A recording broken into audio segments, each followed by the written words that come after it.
All right, guys, welcome back to I think the sixth episode of Avillion and Brayden Talks. Got a lot to talk about today. Some interesting NFL games, some stuff going on in our own lives, some stuff that we're doing, stuff that we're watching, and I'm ready to get into all of it. But first, Jacob, how you doing? I'm actually doing quite wonderful. Great. These last couple of days have been fantastic for me on a personal level. Obviously, Sunday morning was not my finest hour, which we'll get into pretty soon here. But Sunday evening, I was on the phone with a friend, and I haven't talked to her on the phone in like 2.5 years. Yeah. We text every like back and forth. But last time we talked for that long was 2.5 years ago. So like it was just really great catching up. Always. And then yesterday, a couple things yesterday that were just like really, really cool moments. I guess I don't like. I was driving home from work, and I saw a cement mixer truck, like in the other lane on the other side. I was stopped at a red light. They were stopped at the red light on the other side, and for some reason, like the thought entered my mind, like one day I'm gonna have kids, and my kids are gonna ask, "Hey, Daddy, why is that thing spinning?" And I'll get to tell them why cement mixers spin. Okay. And I'm like it's just I don't know, it was just like a thing of like I guess like teaching kids about the world and Cement. like everything that goes on and Right. like just little shit like that. You know what I mean? Like And you always, because I have um those moments too, and I'm always like, how would I explain this to a right, child? And you have that's like it's this something I nice like to think about because I'm like you exercise. know you gotta like and that one's an easy one to explain. You say, well, it would get dry and hard, if it wasn't spinning, and then also it's to mix it as well. It's to keep it, to keep from something sitting at the bottom or whatever, and like keep it mixed, and then to keep it, in liquid form. But, um, just shit like that. Like I like thinking about that kind of stuff, and it just kind of popped into my head, and I'm like, yeah, that'd be really cool. Like, but I like it's not something I'd want to tell them without them asking because I want to like I want them to be curious about things, and like I want them to ask these questions on their own so that What if I they're can then not curious? explain. Like you have kids and they're like, Kids are Dad, if curious this isn't naturally. Cocomelon, I don't give a fuck. Well, they're not watching Coco Melon. I will not be a Coco Melon dad. I will be a Star Wars: The Clone Wars dad. But dude, what if So they're just screaming and kicking and nothing else works besides Cocomelon? I ain't doing no damn Coco Melon. I'm not ruining their attention spans at like 2 years old. You blame Um, Cocomelon? yes. I've never seen Cocomelon, so I don't know. um, no. But in general, like kids are naturally curious. Like that's you're born into a world you have no idea what the fuck's going on. You're gonna ask questions. Once you're like physically capable of forming those What if they don't want questions, to you're ask gonna ask you? questions. What if they only want to ask Mama? Whatever. You do what you gotta do. I'll cross that bridge when I get to it. But Yeah. anyways, and then I got home and um, I'm not going into any detail about this because this is not a political podcast. But I just saw that. Yeah, I sent you the video of Pete Davidson. Like he was. Yeah, I didn't. Uh, I listened to like a little bit. I didn't see the whole okay, thing. well he was just he didn't make any kind of statement or anything. It was just, and I'm not like a Pete Davidson guy or whatever. I just Mhm. thought this video was I just cool. know he's hung. But oh yeah, well apparently according to him, he's not actually as hung as Ariana Grande said he was. And he said, I think she said that to set I me saw up him. so I that saw him people do would that, be disappointed. but Yeah, I think he's trying I'm to sure he's balance got it the back. nice. I I'm think sure he's got a nice piece on. I I'm think sure he's he's just trying got to a good balance it back question. so that because I think he enjoyed the So that they're surprise of the surprised again. size. I So think they're that's all it surprised was. again. It's just mind games I with each think other. I think he's got a decent sized piece. I think he's That is, I think he's logging around.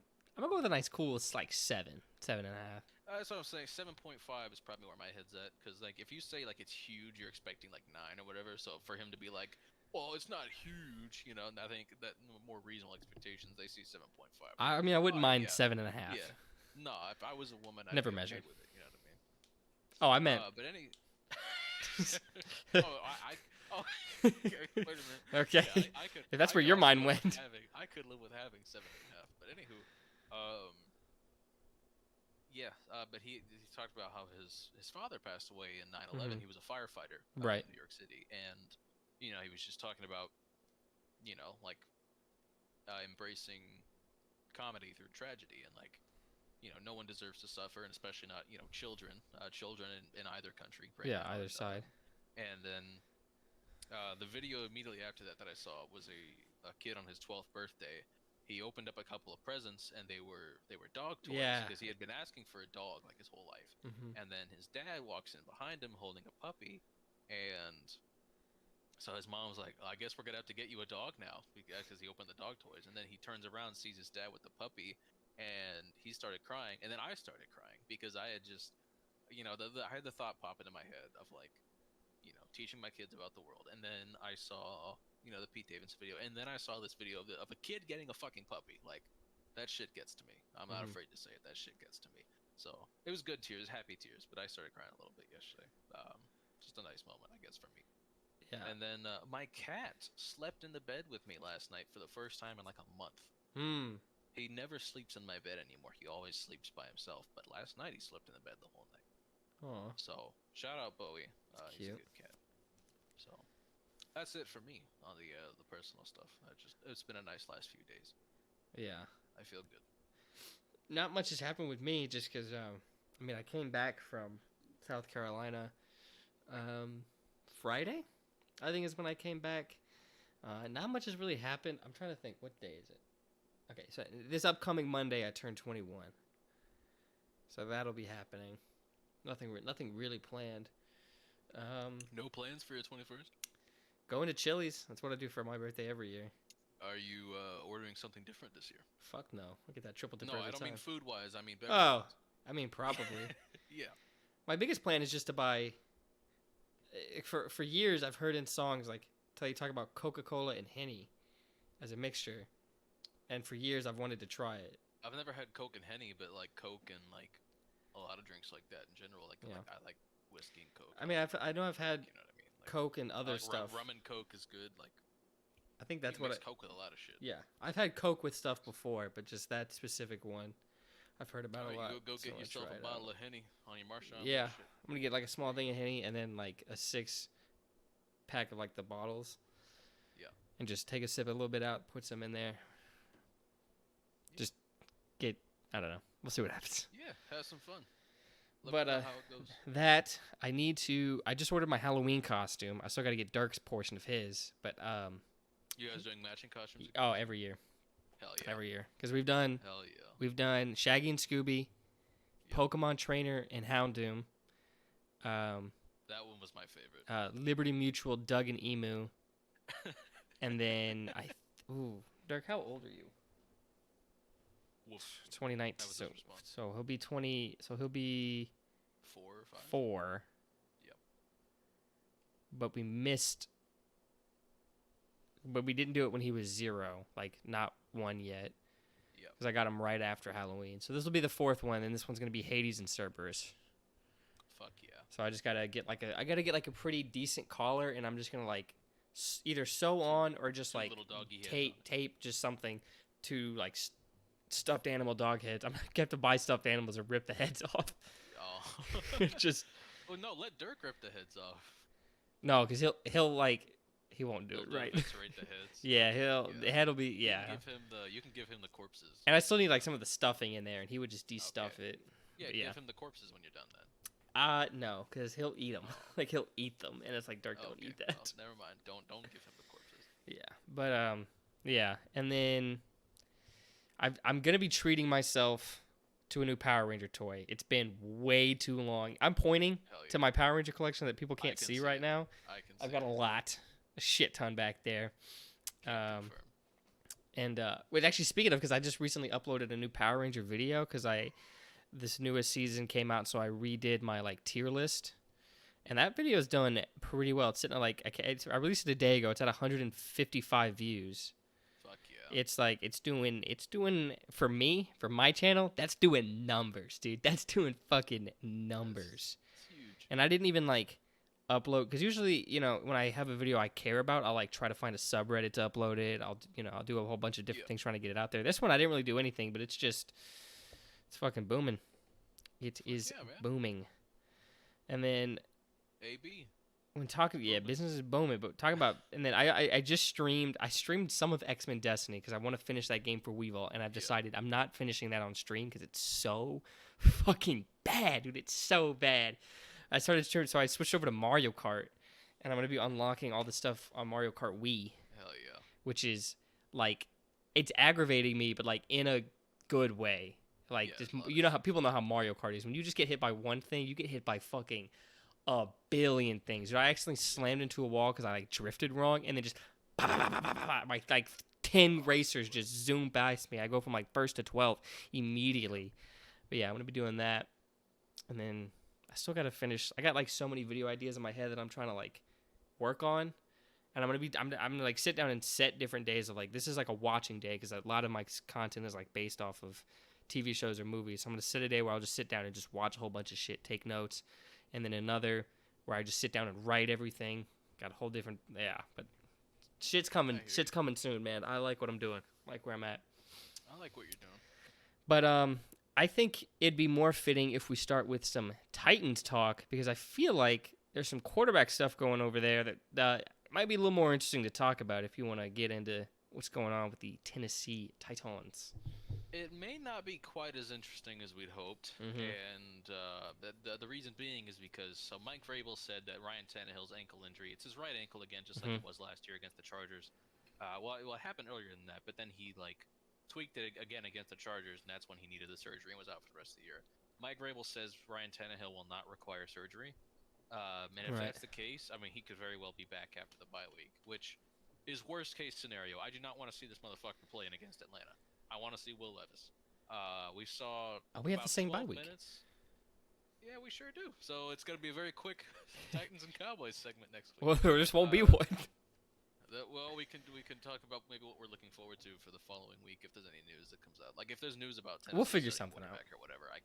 Whatever. It'll be a shorter podcast next week for sure, unless we shit post towards the end. But, no, which is becoming increasingly likely. Every single week, it's just more and more. We're running off a little more, but I like it. Honestly. Yeah, love it, dude.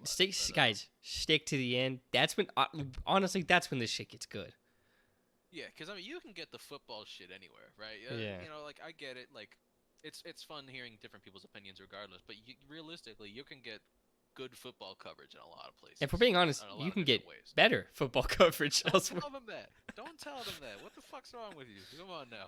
But I was thinking it, but I didn't say it out loud. Hey, I think transparency and honesty will be what people appreciate about this podcast. I do, you know, hold those values close to my heart, but I don't want to give anybody the idea they should be clicking off the video now. Oh, absolutely not. We're saying they shouldn't because there's good shit. And there's good shit towards the end, man. And there's good shit here too. There's always good shit. It's good. It's good the whole time. It's shit throughout, man. This is just good shit. But anywho, enough of the good shit. Time for some bad shit, and that was the Tennessee Titans against the Ravens. Yeah. Defense played okay. Run defense got back to form. For the most part, Lamar Jackson had about 65 rushing yards, but we've never been great at stopping rushing quarterbacks anyways. They've always got some kind of yardage on us. And, you know, pass defense, I mean, the pressure, we were getting some pressure on a lot of plays, but again, it's Lamar Jackson. He can evade that better than a lot of guys can because he's really fucking fast. Yep. So, I mean, definitely the Titans pass rush has been a disappointment this year. It started out really strong in week 1, but that's because Trevor Penning is not a rosterable player. And he got abused all game. So, 5 sacks in one half. It looks like we're really good. No, Trevor Penning's just that bad. It's been a rough year for the pass rush. Since week 1, it has not been what we wanted it to be. They just can't close out. They can't wrap up the quarterback. They just can't finish. And in some games, like B&D game, we just haven't gotten any pressure. But secondary still isn't great. Christian Fulton got benched in this game for Trey Avery, which... That was my Super Bowl right there, to be honest with you, because Fulton has been abysmal. I've gone on and on about Christian Fulton on this podcast and how much I wanted to see Trey Avery get playing time, and he did. So, awesome. I like Trey Avery. Start him against Atlanta, please. And then Sean Murphy-Bunting continues to be a bright spot in the secondary. He had an interception this week, kind of brought us back into the game. And I think it was right after the interception that Derrick Henry scored his touchdown. And then we started, I think we forced a punt, got the ball again. It was 13-18, and we're driving down the field, and it's 3rd and 2, and we finally lined up with 2 running backs in the backfield on 3rd and 2, which I was begging for. I've been begging for that all season long. Because if it's 3rd and 2, and you're in like a jumbo set with Derrick Henry in the backfield, they know what the fuck you're going to do. You're going to hand it off to Henry. They're going to meet him at the line, and he's not getting anything if he's met at the line because he's just too tall. He's too top heavy. That's not who Derrick Henry is. In general, in short yardage situations, he's always been a little overrated because, again, if you meet him at the line, there is nothing he can do. If he doesn't have room to fall forward, if there's a guy right in front of him, he's fucked because he's just not, a quick burst, make a man miss in the backfield running back. He's a get past the first level, make a cut, and just sprint to the end zone, and stiff arm a guy or two on the way there. It's great, it's valuable. Like there's nothing wrong with that. It's just his style is not. It's just you hate him as a player. Third, clearly. No, but Henry and Spears line up in the backfield. Like that's perfect right there. Like that's what we need to keep the defense honest because Spears has been playing well enough that defensive coordinators have to respect especially with how many third down conversions he's had in the passing game this year. Like third and Spears has been a real thing. Outside of third and Hopkins, it's been third and Spears. So yeah, not much Hopkins this week. Yeah, one catch. Several pass interference calls against Hopkins. There were more penalties from players covering Hopkins than there were DeAndre Hopkins catches. So I guess that's not a terrible thing, but if drawn pass interferences could help my fantasy team, would have been great. I think it was DeAndre Hopkins who advocated a few years ago for drawn pass interferences to count as a catch in the receiving yards.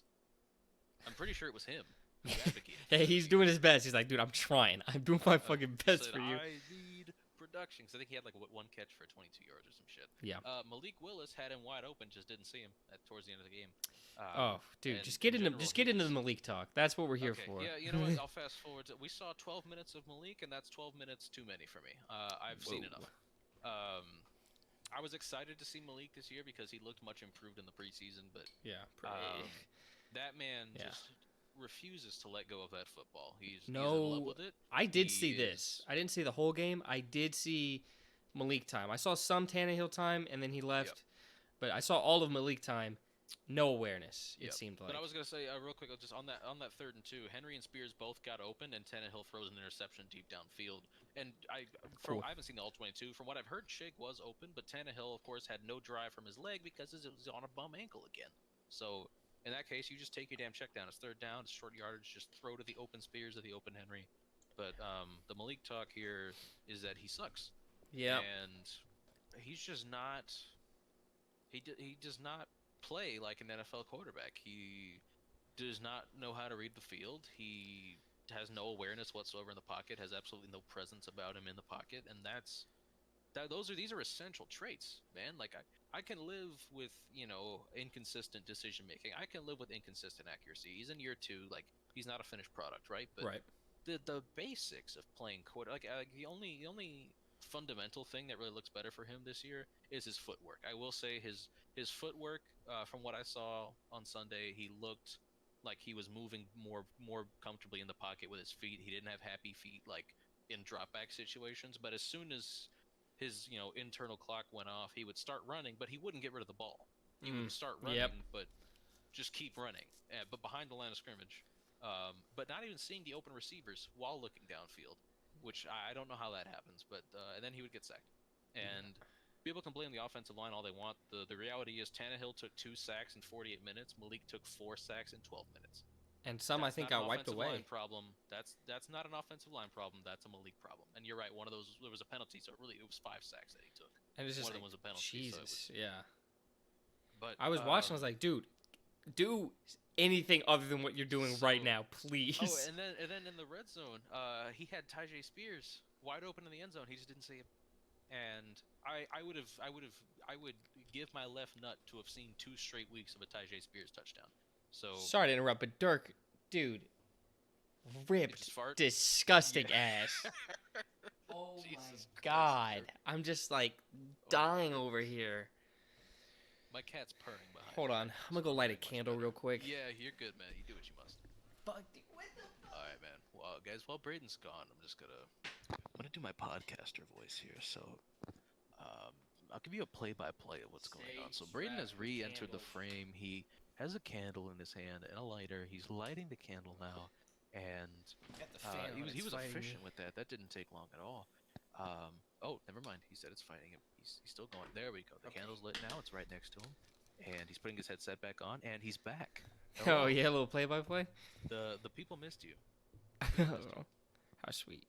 So, anyways, yeah, Malik bad is the short of it. It's TLDR. Malik's not good. Vrabel said Malik and Willis will split first team reps, which I think is a good idea, but only for a week or so. At some like you can't do that for the full 2 weeks Yeah. because you have to take advantage of the fact that you have a bye week and you have two whippersnappers that need to take full advantage of this extra preparation. You need to make a decision at minimum by Sunday.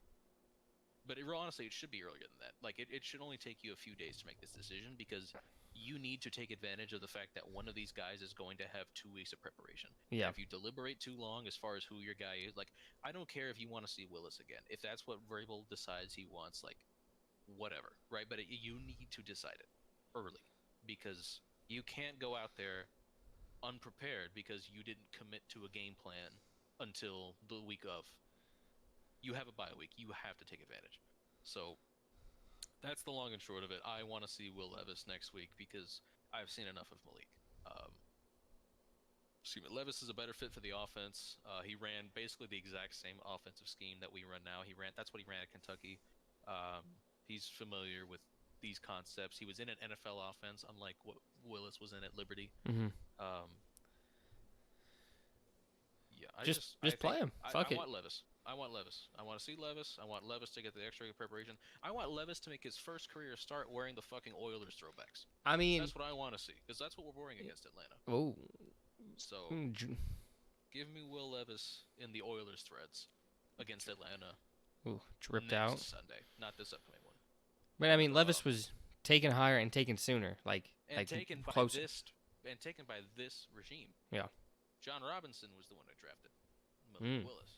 Ran Carthon drafted Will Levis. In fact, the Titans desperately tried trading back up into the first round for Will Levis because they wanted the fifth-year option. Yep, that's always a big deal. And so that's why they got him instead with a second pick of the second round, which in most years it was the first pick of the second round because it was the 33rd pick. Mm-hmm. So one pick behind Lamar Jackson is where Will Levis got drafted. Yep. Yippee doodles. That's it. I mean, I've already gone on long enough. Yeah. Start Levis. That's it. And then, I guess now that we're transitioning to the Cowboys talk, this one's going to be really quick because nothing changed. Like, I didn't see anything in this game that really changed my mind. I was really going to go on not a rant, but like just a quick critique of Micah Parsons. Do you see the sun? Sorry to interrupt. Do you see the sun just beaming? Yes, I do. My fucking Jesus. But like, trying my best right now. These last 2, maybe 3 games, I don't know, but just relatively recently, Micah hasn't been playing defensive player of the year caliber football. He's getting the attention of one, which is still important and impactful, getting that type of attention. But Myles Garrett, T.J. Watt, these true defensive player of the year caliber guys, they get that attention and then still produce a little more. And then Parsons hadn't really been doing it, and I was thinking in my head what I was going to say, and then immediately Parsons gets this big time sack on Herbert near the end of the game that was the play right before the game sealing interception. So I was like, well, all right, my bad, Micah. You mean Justin Herbert's patented move? Oh my God, yeah. I mean, fourth quarter interception, the signature move. It's crazy. I don't know. I mean, I won't be too harsh on Herbert. No, this isn't. He's good. And I'm getting to the point where it's good, not great. I mean, we've talked about it with he's like Josh Allen, but no dog. He's just never been elite. That's the thing. It's because he has all the elite. My problem isn't with Herbert. It's the way people talk about Herbert as if he's in this conversation. He's not. Yeah. He's never been. I mean, he isn't. He can be at some point in the future, but he's not today. The way that the Chargers, the way the Packers went from Favre to Rodgers is the Chargers have a Charger level of equivalent of going from Phillip Rivers to Justin Herbert.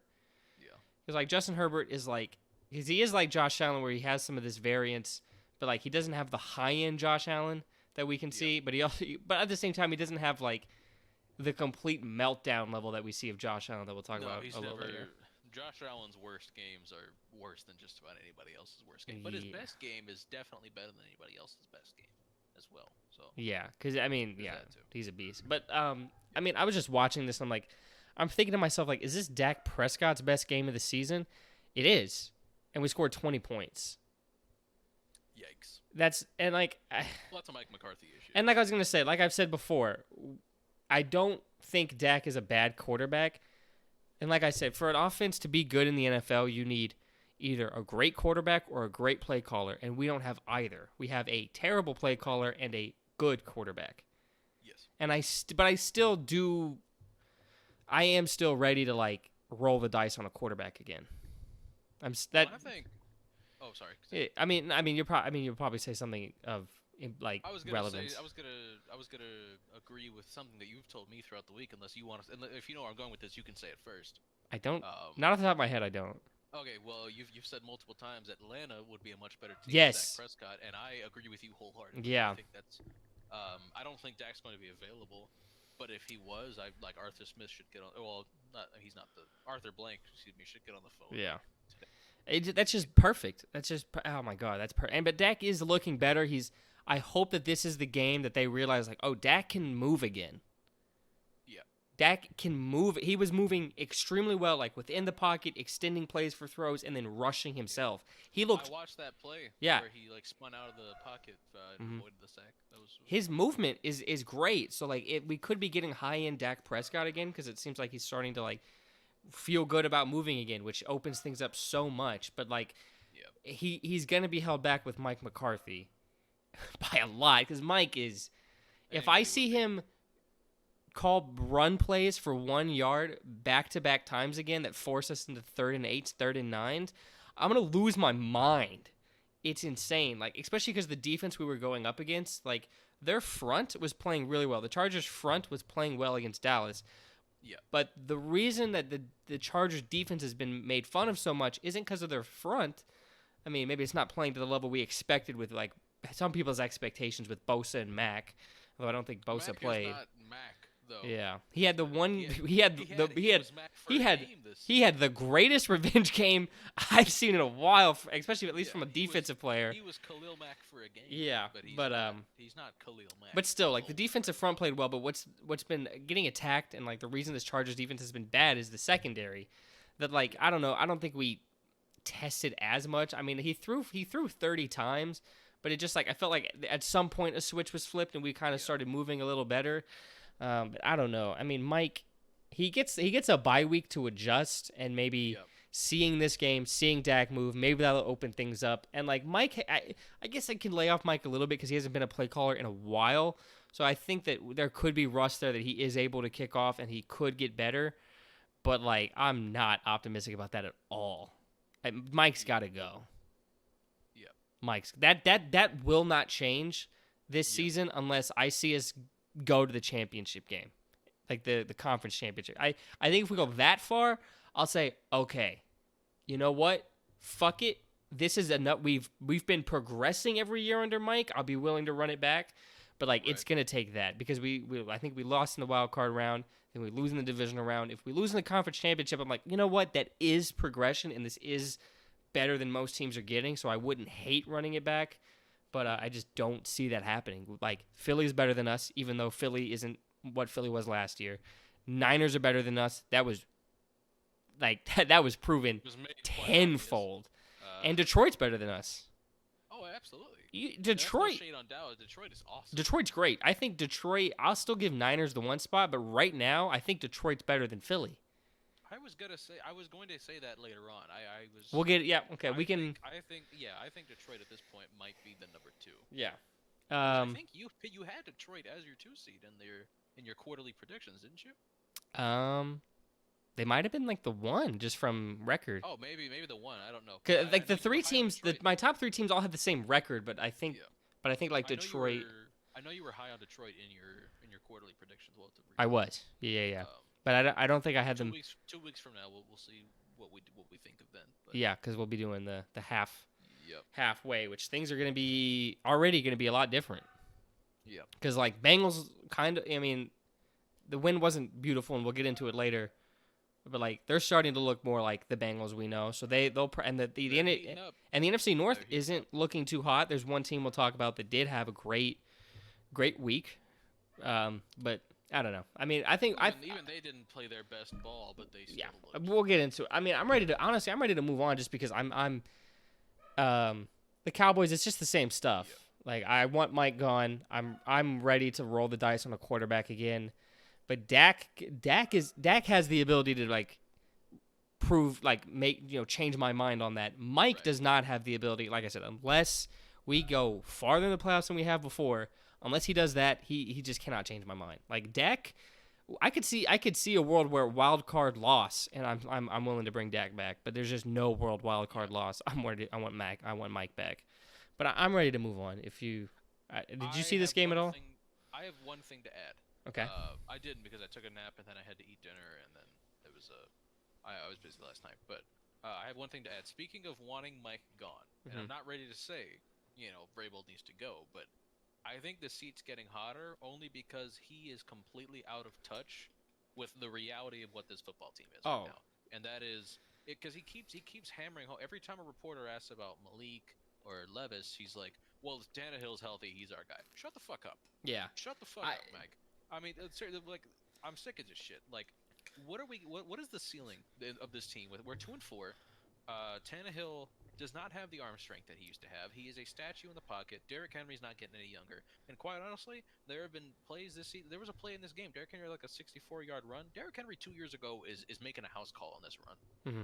But he got tackled short of the goal line because he's lost the gear. Ron needs to come down to Vrabel and be like, "Hey, dude, play the young guys, see if they're good, and if they're bad and we lose a lot, first of all, your job is safe. I think if you do that." Well, that's what. And then we get if Vrabel understood what this team was and what this draft class is, as well. I wouldn't have an issue. I wouldn't have a problem because I expected this to be a retooling year, right? I was like, Right. okay, the ceiling is maybe a division win, but like we're not making crazy noise in the playoffs. Like I didn't expect this team to be like great. I thought maybe we could be good was our ceiling, but I didn't expect like a great season. But That and it's like it's Vrabel. not happening. It's not happening. You We're guys the are worst team in the AFC South. You guys are Vrabel set up does not- well in the Vrabel draft. does not know what this is. Yeah. He has no idea what this team is. And look, if Diana Rossini had the report that we might be sellers at the deadline, that better be true, and we better sell the house at the deadline. Like I'm talking Henry, Kevin Byard, Danico Autry, basically everybody but Jeff Simmons, because he just got extended. He's a building block. He's not a trade piece. Yeah. But everybody else, Danico Autry, I think, is on the last year of the 3-year deal that he signed. He's still productive pass rusher. He could absolutely chase a ring somewhere. Send him to a contending team that could use extra depth in the pass rush because he'd be a great rotational piece somewhere else. Kevin Byard is not quite who he was, but he's still a good safety. And I know Philadelphia wants safety help. Send his ass to Philly. and I'd be okay with that. Be okay with him and AJ Brown reuniting in Philly, chasing a ring together. I'm okay with that. But I mean, you have to think about the reality of like you're 2-4. You are not playing well. You can't score points. You guys have if the draft started right now, you guys would have the 8th pick. Play your young guys. That's Joe Alt territory. If they're bad, you guys would rise in the draft and have an even better chance at getting one of these top QBs. And this quarterback class has a lot of like possible first round guys, or at least guys you could talk yourself into. We'll get into that later too, to the CFB segment. But again, like if I would have absolutely no problem. Again, like if our record was worse, and it was worse because Mike understands what this year is supposed to be, give him another year. Give him a year to rebuild. But because the plan of this offseason was like, sign guys like Azeez Al-Shire, Sean Murphy-Bunting, Andre Dillard, like low risk, potentially high reward free agents. If they're good, you can be a decent team this year. If they're not good, then whatever, they didn't work out. It's not like you made any long-term commitments there anyways. Most of them haven't worked out. Sean Murphy-Bunting has been great, but Andre Dillard is ass. He got benched in this game. Azeez Al-Shire, very inconsistent. Definitely not as good as David Long was, but Mike Vrabel was too prideful to keep a guy that he didn't like. Just David Long, just let Vrabel go coach the Chargers. If they want a defensive head coach, let Vrabel do it. If they want just an adult to stabilize things, I think Vrabel to the Chargers is a dream fit if he does part ways. Because that's what it's going to be. It's not going to be fired. It's going to be Mike Vrabel and the Titans have agreed to part ways. Is what the headline's going to be. Because, that's how it works with decent coaches. It's you're never going to see the headline of fired because that looks worse for his resume. They're going to give him the respective part ways. But I've drawn on long enough with this. Point being, Mike Vrabel needs to get his ass in gear in terms of what this team actually is. He needs to come to the realization that this team is not winning anything, and that you need to make a commitment to just not playing Ryan Tannehill, even if he is healthy. Just let it go. Just stop trying to force the issue. Play one of the young guys so you know what you have before this loaded quarterback class. Because if you don't know what you have, you're going to want to play Levis next year. And if Levis stinks, you don't have as deep of a class next year, and you're probably not going to be bad enough to get Drew Aller. So just do it. And I forgot to bring something in on the personal check-in. I'll just bring it up real quick. Rangers 2-0. Yeah. Fuck yeah. Just good shit. And it's funny because after game 1, it's 1-0. I text a group chat where there's another Astros fan in there, or an Astros fan in there. Gabe. Our good friend Gabe. And he's like, not worried. I think the Astros could win the next 4 straight, maybe lose one more. Yeah. Maybe they lose one more. And as soon as after 2-0, I text him that same message back, and he's like, still not worried. And he's like, I've seen us, be up against worse and come back. All right, man. I swear to God, if we go up 3-0, I mean, we probably won't. I mean, I don't know. We might. It's not. Now we're at home. I don't know how much home really matters in baseball, but we'll see. But you want to move on to the overall synopsis. It's bad to be a head coach named Mike if you're playing for one of our favorite teams. Yeah. And well, no, it's not bad. It's not bad for them. It's bad for us. One of them suck. The other one just isn't doing what he needs to do for what he has right now. I think he would have a job like 5 minutes. He'd like a Kellen Moore situation where if he gets let go, he has a job in 5 minutes. Because if Mike Vrabel was on a team with a loaded roster, it's perfect because he's a culture guy and you've got the talent. Like that's a team that can win. Mm-hmm. But when he doesn't, he still convinces himself he can win, and that's why, to his credit, that's why he won Coach of the Year. That's why we went 12-5 2 years ago. Yeah, is because he took a team with 90 players rostered in a season and took it to the 1 seed. So that's a Vrabel thing. I think. Let's move on. Yeah, I think it's time to move on to best wins. Best wins. You want to go first? You want me to go first? I'll go first. The best win of the week for me was the Cleveland Browns beating the San Francisco 49ers, and it is solely because of that defense. This Browns defense is what we thought the Niners, the Cowboys, or the Jets were like capable of being, like in terms of maybe not how they're doing it defensively, but like just what they're doing defensively. This Browns team is insanely good on the defensive side of the football. I mean, so many stats have been thrown around about what they're doing. First downs allowed, yardages through 5 games being some record or like 3rd all time. But I mean, it's just special. It's what's leading them to these wins with like terrible offensive play. And if the season ended right now, I mean, by far Myles Garrett would be Defensive Player of the Year. I don't think he had a sack last game, but like it's his game wrecking ability and the attention that he gets because of it. Even if he doesn't get a sack, more so than most other pass rushers can. Yeah, he's insane. Best win. Tennessee's Browns. Defense really misses Jim Schwartz right now. Because he is an absolute mastermind. And what he's doing in Cleveland. We've heard about like it's amazing. If Mac Jones was on the Niners, he would be Brock Purdy. I believe that last week. I think that's what Mac Jones looks like on the Niners. Like we finally saw it. Like that is because first of all, quick side note, Mac is bad by himself. Yes, I'm seeing him make terrible decisions and throws that Brock Purdy isn't doing. He's not getting any help, but it's not like he's doing himself any favors. Yeah, like you saw the interception, right? With Hunter Henry was wide open and he just sails it way over his head. I didn't see that one. I just remember the one where the pick 6 against the Dallas where he just threw it across his body. It's like that's not a good play, like period. But like the only quarterbacks we ever see really get away with that type of stuff are like Mahomes, like Herbert, like Allen, the guys with rockets. Yeah, guys who can break the rules. But anyways, they have the talent to do so. For me, Browns best win of the week. Niners, hey, 1 loss, rain, amazing defense. They're gonna be fine. They'll be fine. Let your guys get healthy. We'll see how McCaffrey's doing. I didn't keep up with any of the Debo stuff. The oblique injury is an interesting one. Yeah, so we'll see what the timetable is there. Hopefully for the 2 of us, he's okay. Dude, the league I have him in fantasy, I'm done. Dude, I'm shot. Dude, that for me, I'm like 3-3 right now or some shit, or 4-2. So like I'm not cooked yet. I need him back. I've been cooked. But yeah, if you want to move on to your win of the best win of the week. My best win of the week is the New York Jets. Mm-hmm. Technically, Philly was the last remaining undefeated team because the Niners played at 1 and the Eagles played at 4. So you know what? To me, I felt it was more Eagles than Jets. Hours, they were the last. What do you mean? Just because like that with that defense from the Jets, like this is the win that we've seen them had before. Yep. And like the offense, it didn't do anything necessarily different from what it's done in the past or played particularly well. It's just like Jalen Hurts, and it's on it's to the defense's credit, but it's still something we've seen before. But like Well, the defense Jalen was Hurts missing throwing 3 four. interceptions. The defense was missing 4 DBs. Yeah. And still, they got 3 interceptions. That's impressive. But also the reason this is the best win isn't just because of like it was an impressive performance. It's because of what it means for your season. Yeah. If you can do this against teams that are this good, and we saw them hang in there with Kansas City until the very end.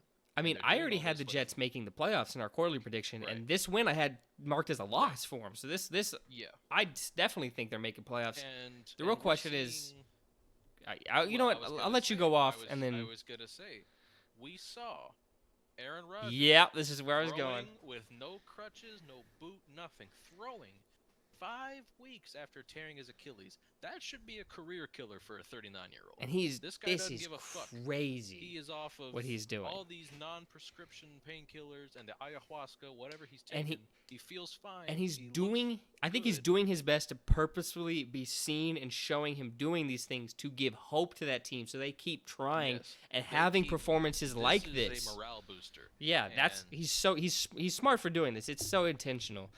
And they're feeding Breece Hall. Yeah. And it's working. That's what got them the lead in this game. It was like a long touchdown from Breece Hall. And I mean, that's the winning formula. We knew it would be a slow feed, but they should have done it sooner. Give Breece Hall the ball. Play good defense. Don't let Zach Wilson fuck it up. And he has made incremental improvements, and I think he's getting closer to just not fucking it up every week, and that's really all he has to do. Back in the day, when they would draft a quarterback and sit him for a couple years, like that is what Zach Wilson needed. But he got drafted in a different time where they play right off the bat, and it's just not what he needed. Unfortunately, he didn't get to sit this year either, but it's getting better for the Jets, and like the win like this really gives you hope for the rest of your season, and I think Saleh feels better. He's gonna have the locker room in better spirits. He's gonna feel better about his job security after a win like this. Because granted, I wouldn't fire him regardless, because it's completely outside of his control. Like you got your quarterback, and then he gets hurt 4 plays in the season. And your defense is doing what you were brought in here to do. He's holding up his end of the bargain, which has always been my argument with Saleh. It's like, well, if the defense is great and you hired him to play good defense, he's doing his job. It's just they need to find the formula on offense. But I'm gonna say the Jets. But for me personally, my best win of the week. I'm glad they lost. I'm glad the Eagles lost. Shout out to the Jets. This means a lot for your season. So yeah, I mean it means everything. The difference between team 2-4 and 3-3 is crazy. Huge. And I mean the AFC. Huge. I mean I don't know. I think they would have been. I think they could have survived even with the loss. But man, that win is massive. In terms of what it does for the season, you're right. But do you want to move on to best losses? Let's do it. So I had a hard time finding mine. I'm with you. So I'm going with the Bears for best loss, and it's just because the dream of Caleb Williams and Marvin Harrison Jr. getting both at 1 and 2 stays alive with this. Now the unfortunate thing is that Fields got hurt. I don't think it's anything like serious. I think it was just a hand injury. But, you don't want to see a guy get hurt, but at the same time, it's like, well, him going to a different situation, which would happen at the end of the year if they have a 1 and 2 pick, is better for him. It's what he needs. Right. And, they get lesser quarterback play because at least with Justin Fields, he has that running ability. And the first snap of their backup quarterback, who's an undrafted rookie, he comes in there, fumbles it, Minnesota picks it up, scores, and that's the difference in the game. Yeah. Because Minnesota won by 6. Yes. So it was 19-3. Yeah. 19-13. I feel like the head coach was like, or maybe the GM. Somebody had to. I don't think the coach, because I think he's gone if they have the year we all think they're going to end up having. The GM must have been like. Should be fired like now. The GM must have been like, call him down there when he's about to go in there. Was like, dude, I swear to God, I'll keep you on next year's roster if you fuck this up. Please, we need these picks. And he was like, okay, I'm an undrafted rookie. Like, my future is not guaranteed or hold by anything. If you're guaranteeing me a roster spot next year if I do this, absolutely I'm dropping this ball. I'll fumble the snap, yeah. Man. Yeah, so just in terms of draft implications, it's hard to find a good loss this week. There's no bad team that, there is one, but I have it under a different category. There's no, bad team hanging in with a good team. Quite that would help it fit. So for draft implications, I'm going with the Bears. For best loss, I've got New Orleans, and I mean, I had a hard time with this one because there Mhm. really were not a lot of teams that fit the criteria here. For Yeah. the most part, if you were supposed to lose, you lost. If you were supposed to win, you won. But the reason I'm going with New Orleans here is because your secondary is still elite. It's still probably the best in the league so far this season. You finally made C.J. Stroud look like a rookie. I mean, he still played relatively well, but 13 of 27 in his first career interception, you probably feel much better about yourself knowing, like, hey, this has been one of the most efficient quarterbacks in the league. He's been just the talk of the town for a lot of people because of how efficient he's been and how impressive he's been. Yeah. And he was not quite as impressive in this game. He throws his first career interception against you that you then fumble and give right back to him, but that was hilarious. So funny. He's like, technically, I've never lost this a possession. It didn't even didn't punish them at all. It gave them a first down. It gave them a first down. So I funny. always found that those plays to me have always been funny ones. Like I remember happened a couple of years. Ryan Tannehill threw an interception, and I shit you not, the player running it back tore his ACL on the run back, fell over, fumbled the ball. Tennessee picked it up. Jesus. I shit you not, tore his ACL. Oh, dude. Like he was diagnosed after the game. Like when an offensive, just on the run back. I always find it funny when an offensive player like recovers a fumble for a touchdown. Like another offensive player fumbles it. Those are my favorite. Like a week or two ago, Terry McLaurin had that type of touchdown. It's just so funny when those happen. Traylon Burks' first career touchdown was a Derrick Henry fumble that Burks recovered in the end zone against the Bengals last season. Yeah, it was funny. He also had a huge catch in that game on Cam Taylor-Britt. But anywho, yeah, there's my best loss. That's New Orleans. Again, I'm grasping at straws here. There's not much. Yeah, moving on. Your worst loss, good sir. Worst. I was gonna go worst win. Oh, I'm sorry. Yeah. Worst win. Yeah, I mean it's fine. I just we can. No, you're good. Worst win then worst loss. Worst win. I mean I got the Bills. That Giants team with a backup quarterback. It was a hospital team. First team all hospital the whole way through. Yeah, I mean Bills. I mean they're already losing a lot of their players, and then to see Damian Harris get carted off like in an ambulance off the field, especially after with DeMar Hamlin last year, it's like this team keep seeing their guys get taken off in the worst ways possible. It has to be demoralizing to some degree. But, I mean, they escaped with the win. There was some controversial stuff about some of the calls or lack of calls near the end. This was either going to be worst win or worst loss because this just, I mean, 14 points against the Giants now. To me, I thought the Giants defense was like underplaying what they could be. I thought they were they should be playing better than they've been in the start the season off. So I wasn't too surprised. I thought this was a defense that could flare up and have a game like this, but was consistently like okay or decent enough.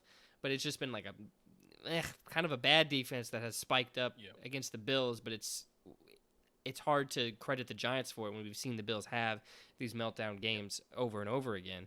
Well, not over and over again, but at enough frequency where it's like, oh, well, we've seen this before, and you just kind of write it off. But yeah, Bills, worst loss. Or sorry, worst win. Yeah. My worst win. Again, somewhat grasping at straws here as well because Buffalo was probably the worst, but I think another team that qualifies is Kansas City just because Patrick Mahomes once again has not quite looked like himself, and some of this is just not having a bunch of guys out there outside of Travis Kelce that he one trusts and two he can reliably count on to consistently catch the football. It's just Travis and some dudes. It's Travis in the field really, which granted is kind of what it was last year, but Juju decent enough. Looked like Juju for the most part. So they don't even have a Juju this year. They've got Rashee Rice. They've got Kadarius Toney, who had a touchdown in this game, I think. Unless I'm thinking of last week or some shit, I don't know. But I want to say I saw him score. But yep, he had 3 receptions for 9 yards and a touchdown. 3 catches for 9 yards. I mean, Rashee Rice had a decent receiving game, 4 catches for 72. Yeah, that's a good game. That's especially for a rookie. You want to see that from him. Yeah, but it's just like Marquez Valdez-Scantling. Where are you at? 0 catches. Yep. I don't know. There's just, it hasn't been what they've hoped to be in this wide receiver room, like you need somebody to go Yeah. establish themselves, because Yeah. they do not have a guy outside And of like Travis Kelsey. you don't need And a number Mahomes, one caliber receiver because you have that in Travis Kelsey is a Kelsey. number one weapon. Yeah, That's he's a number one that's the weapon. important part. It's like I don't know. Like Juju wasn't a wide receiver one last year. He was just like a good second option. he was like I guess he was technically wide receiver one, but he was receiver like two, maybe even three behind a bag. But yeah.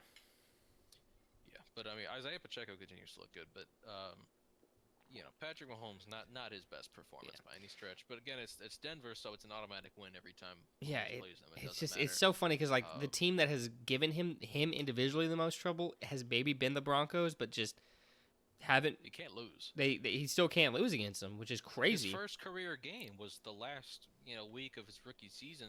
They already made the playoffs, but couldn't get any further than like what was it, like the 3 or the 4 or whatever. So I think they were the 3 seed that year. Maybe. And then they were because Tennessee was the 6, and Tennessee beat Kansas City that year in the playoffs. That was the Marcus Mariota self-pass game. Oh, but, wow. So they were the 3rd seed, but they already had the 3rd seed locked up, but they couldn't get 1 or 2, so there was no chance for a bye week. So they sat Alex Smith, they played Patrick Mahomes, and Mahomes, I think, only had like 150 yards and an interception in this game, but he made some nice plays with his legs, I think, and made some nice throws, and then that was it. Like but they still won. His first career game was a win against Denver. Yeah. So it's impressive. It's impressive. It's like Andrew Luck against the Titans. That's what it's becoming with Mahomes versus Denver. Right. Where he just you just got to think that has to change at some point because that's like I don't know, man. He's not gonna finish his career like 30-0 against Denver. They're gonna get him eventually, but it's like it's gonna be like 27 and it's gonna be a shit ton of wins against the Broncos. They just need a real quarterback, Broncos, just because like that defense consistently a like real head coach too. And a real defensive coordinator, Vance Joseph had his best game of the season, but he's still shit. That's the other interesting thing is that even though the Broncos have given Mahomes trouble in the past, like this defense has been terrible this year, but somehow really good against Kansas City for some reason. But I still you don't keep Vance Joseph. You shouldn't have hired him to begin with. Like it's amazing that Sean Payton promised Vic Fangio and instead got Vance Joseph. Well, because I'm pretty sure once it was Broncos, Fangio was like, no, thank you. Fangio said, fuck no. And honestly, I'm surprised Vance even said yes to that job because why would Vance want to come back to Denver? The fans fucking hate him. But he probably, I mean, he has less options than Fangio, I'm willing to bet. Yeah. Well, I think Fangio would have had any vacancy he wanted. That's why he chose Miami. Yeah, and he's done a good job. Yeah, he's done a good job. But yeah, you want to move on to worst losses? Yeah, let's do it, man. Yeah, so for me, I picked the Bucks because they had been playing pretty well this year, especially exceeding everyone's expectations. And then, I mean, going in, I mean, we knew that the Lions were better. I know some people tried to hype up this game, but it was a pretty clear difference in teams. But to only matchup of the week. Yeah, but to only score 6, that's extremely disappointing. Now, luckily for them, their division sucks, and the rest of their division lost. They're still the favorite at this point. Yeah, everybody in their division lost, so they're still fine there. But it's just like, damn, like I don't know. It's just it's how they lost. It's not just the fact that they lost as I expected it, but just to go in there, drop 6. Baker was looking good up until he plays this game and just looks like the Baker that got ran out of Cleveland than the Baker that got praised in Cleveland. Yeah. So, I mean, nothing crazy there. I mean, I didn't have like one that I felt strong about for worst loss, but I'm gonna go with the Bucks there. There's not a lot this week for best win, worst win, best loss, worst loss to begin with. Like this wasn't a crazy. Well, best wins. I think. Well, there are some best wins that you could. Well, for sure. Like we said, Cleveland and New York. Like it's good for morale and whatnot. But like beyond that, there's not a whole lot this week that was like really sticks out in these categories. Well, but, the wins ones were easy for me. Yes. It's just the loss ones that's hard to find. The losses were a bit more difficult. Well, the worst loss for me goes to Indianapolis because you've now gotten swept by Jacksonville this year, and you thought at the very least you're even with you have one of the best backups in the league, you're contending still, but Minshew looked like shit.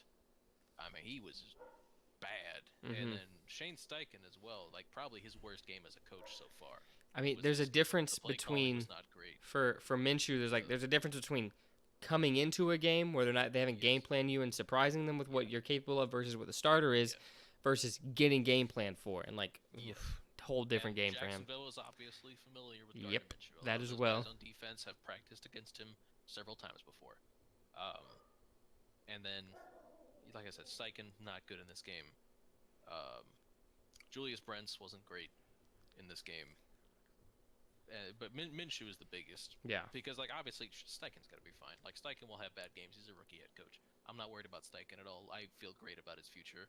But I don't feel great about the short-term success of this football team just because, obviously, Richardson has now had season-ending shoulder surgery. Like, it is official. He's not coming back. Damn. At least to my knowledge, I don't think there's any shot he comes back. And Rip. you were hoping Fantasy. Minshew would be good enough for you to, if not win the division, at least get a wild card spot. I'm not sure Minshew is going to be able to do that. We'll have to see more because he did start against the Ravens and they did win that game. There was the EJ Speed pass interference that wasn't called. That makes it a whole different ball game. If it is, whatever. That's semantics. It didn't happen, so I'm not going to go there too much. But we'll have to see what we get from Minshew further on. But I feel much worse about this team now than I did heading into this game, and it's only because of how bad Minshew played. Yeah. Do you want to move on to our picks for this upcoming week? Hell yeah, I do. I don't think I got. This is one of my favorite segments. Because they lock like what we don't get to see it the previous week. I don't think I got. Yep. Because I've been screenshotting and that's how I've been remembering what we've picked. But I don't think I did that for this last week, so I don't know. Okay. But I must. I know you picked Indy and I picked Jacksonville, but I know you also picked Baltimore and I picked Tennessee. Yeah, I mean, I got one more right than you this week. I got 11 right. You got 10. Damn. So this is not my best year for pick'em. No, you've won. You've won 1 week. We've tied 1 week, and then I've won 4 of the weeks. Shit. I'm up. Probably down like 6 right now. I'm up 4. No, it's just 4. Okay, I've barely lost these weeks then. Yeah, it's always like 1. The worst loss you had was 2. And I think in the week that I won probably won by about 2. You won by 1. Oh, okay, well, never mind. But I'm up 4 right now. I've got 56 right on the year. You got 52 right on the year. And let's get into it. Starting with Thursday night, Jacksonville at New Orleans. I think Jacksonville's gonna keep rolling. So do I. At this point, yeah. Now this will be a low-scoring game because again that secondary is really good, but you could always just default. ETN's starting to heat up. You could just default to let's give it to ETN and let's let him do his thing. And then the Saints will counter that with another 20. Like I think Kamara had 26 touches last week. So. Well, ETN and Kamara are the same fucking guy. Yeah. ETN just has more juice. But I think at this point ETN is like early career Kamara. Yeah. And then for the most part, they're very similar players. We move on to Falcons at Bucks. For me, this is easy Bucks. I'm really. Tampa's they're at home. They're 10 minutes away from my apartment. I actually just drove past there today, and I'll get into that when we talk about our first world problems segment because I had to go there today.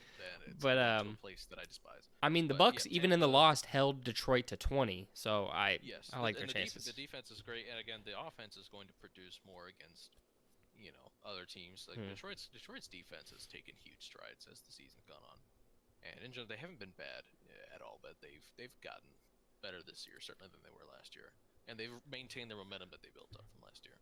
Yeah. And I like Atlanta, but it's Desmond Ridder on the road, not at home, so I don't like this. Yeah. Even then, he lost at home last week to the Commanders. First time.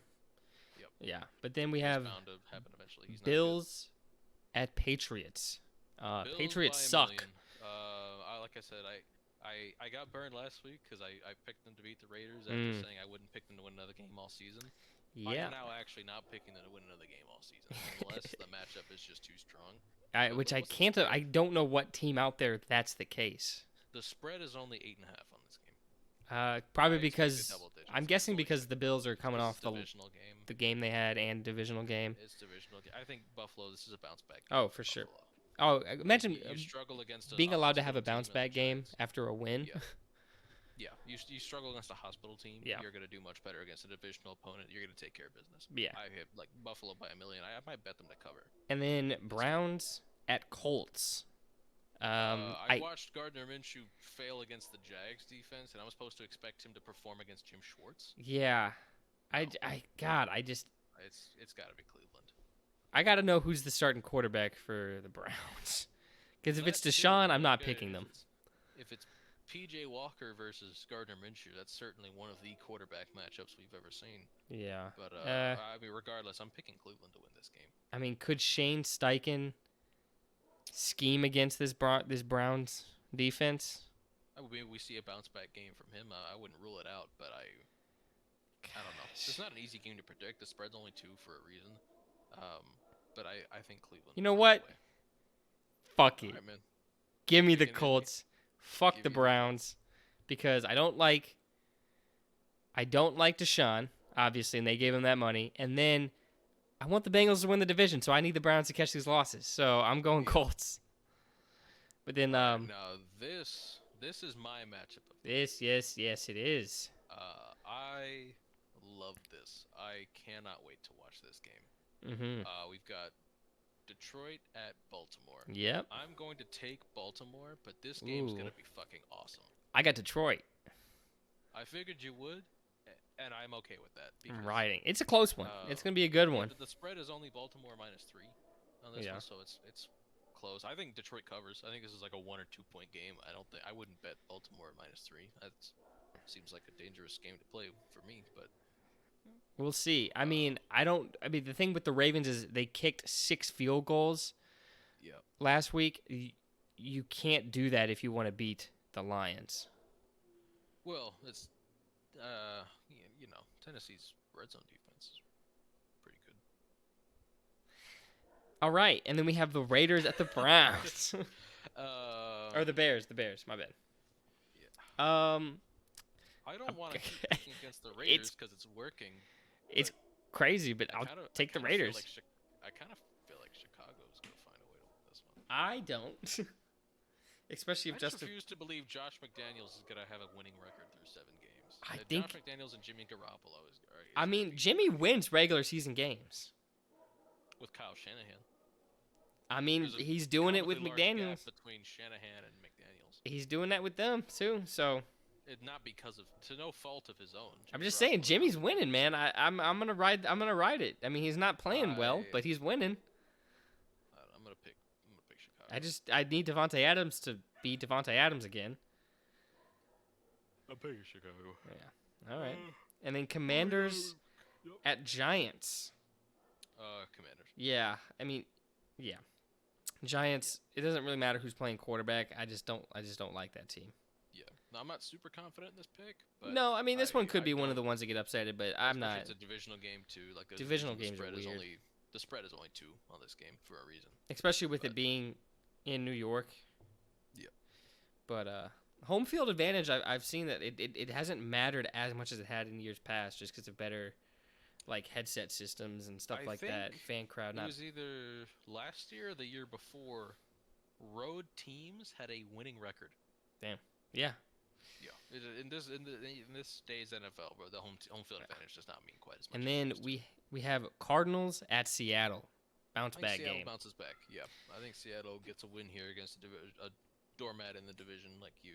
I mean, Cardinals best 1-5 team maybe. In terms of like heart, yeah, the most competitive fire. You got that fire in your gut? Shit, apparently everybody. I said this before too, but like when we misinterpreted all of their faces, we all thought they were like, "What the fuck is this guy talking about?" But instead, they were internally just being like, "Yeah, I got that fucking fire in my gut." Fuck yeah.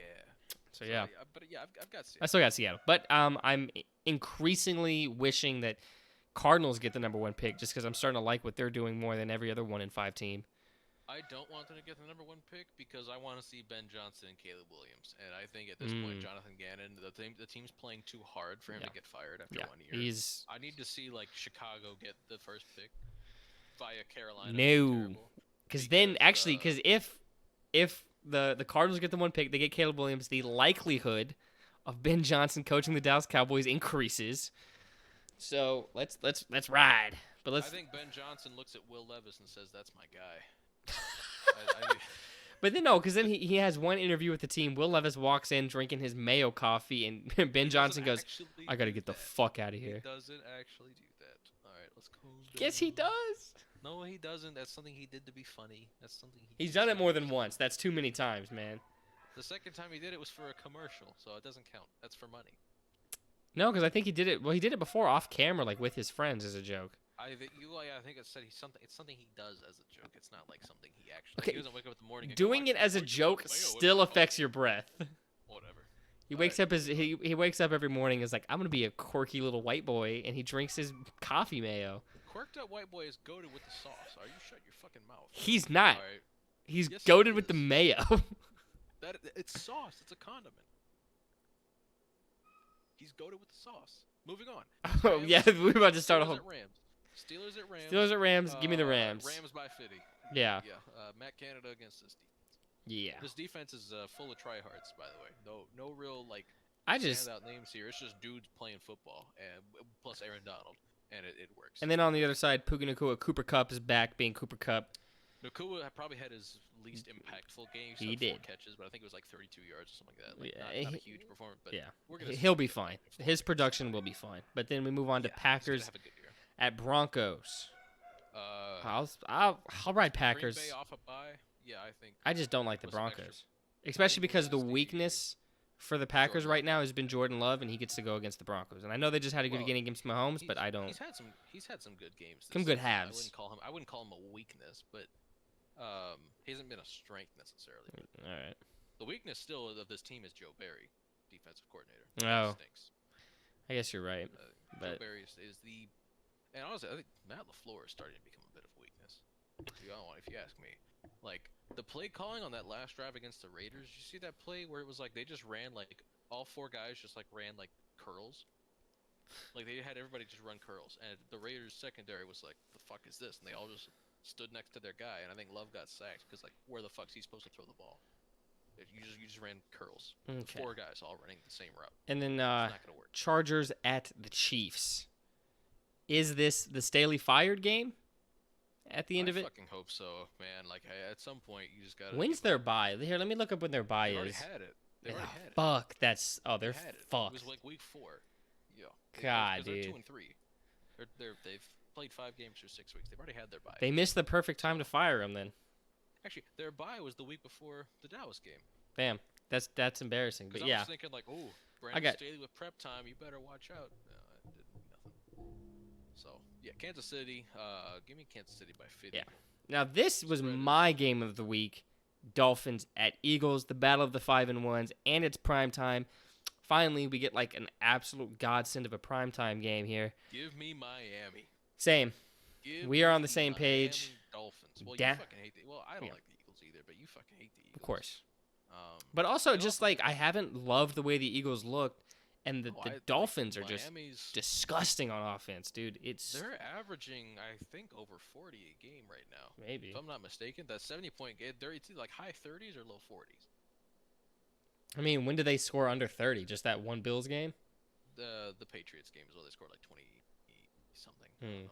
Let's see. They scored under 30 twice at least. They've scored. Here's their so what they scored 36, 24, 70, 20, 31, 42.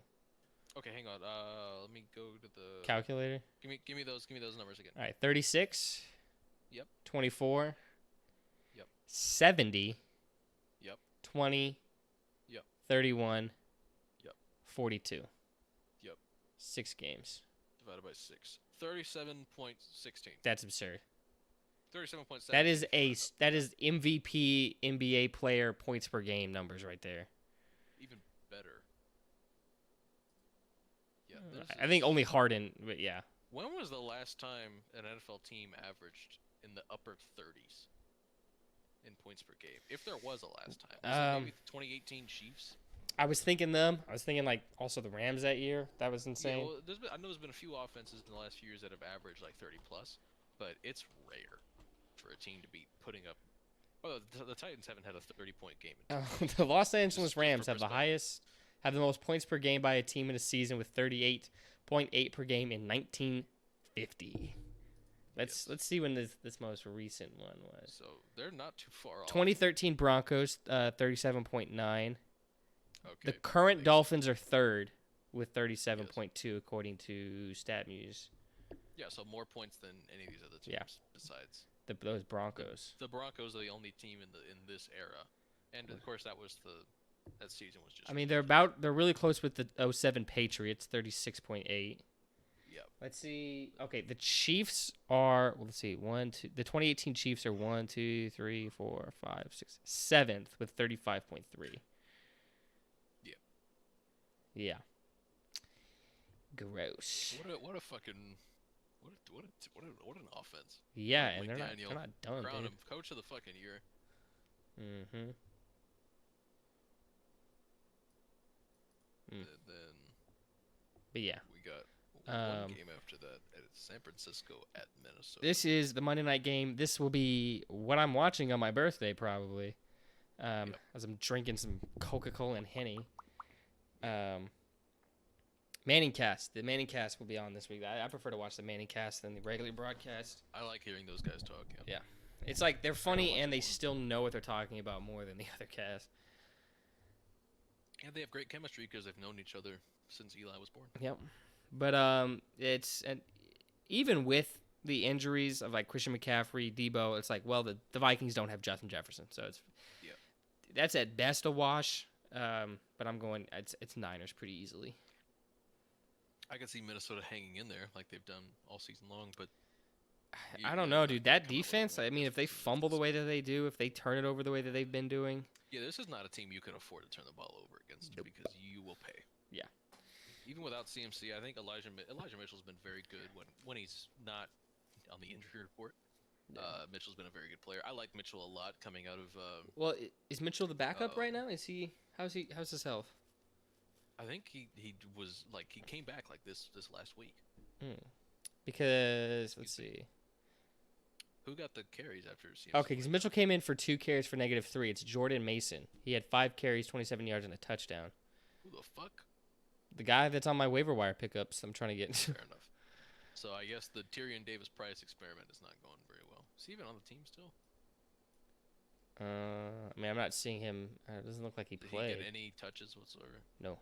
I don't know what it is with Kyle Shanahan and drafting running backs in the 3rd round who are just terrible. But I mean, Trey Sermon's on the Colts practice squad right now, I think.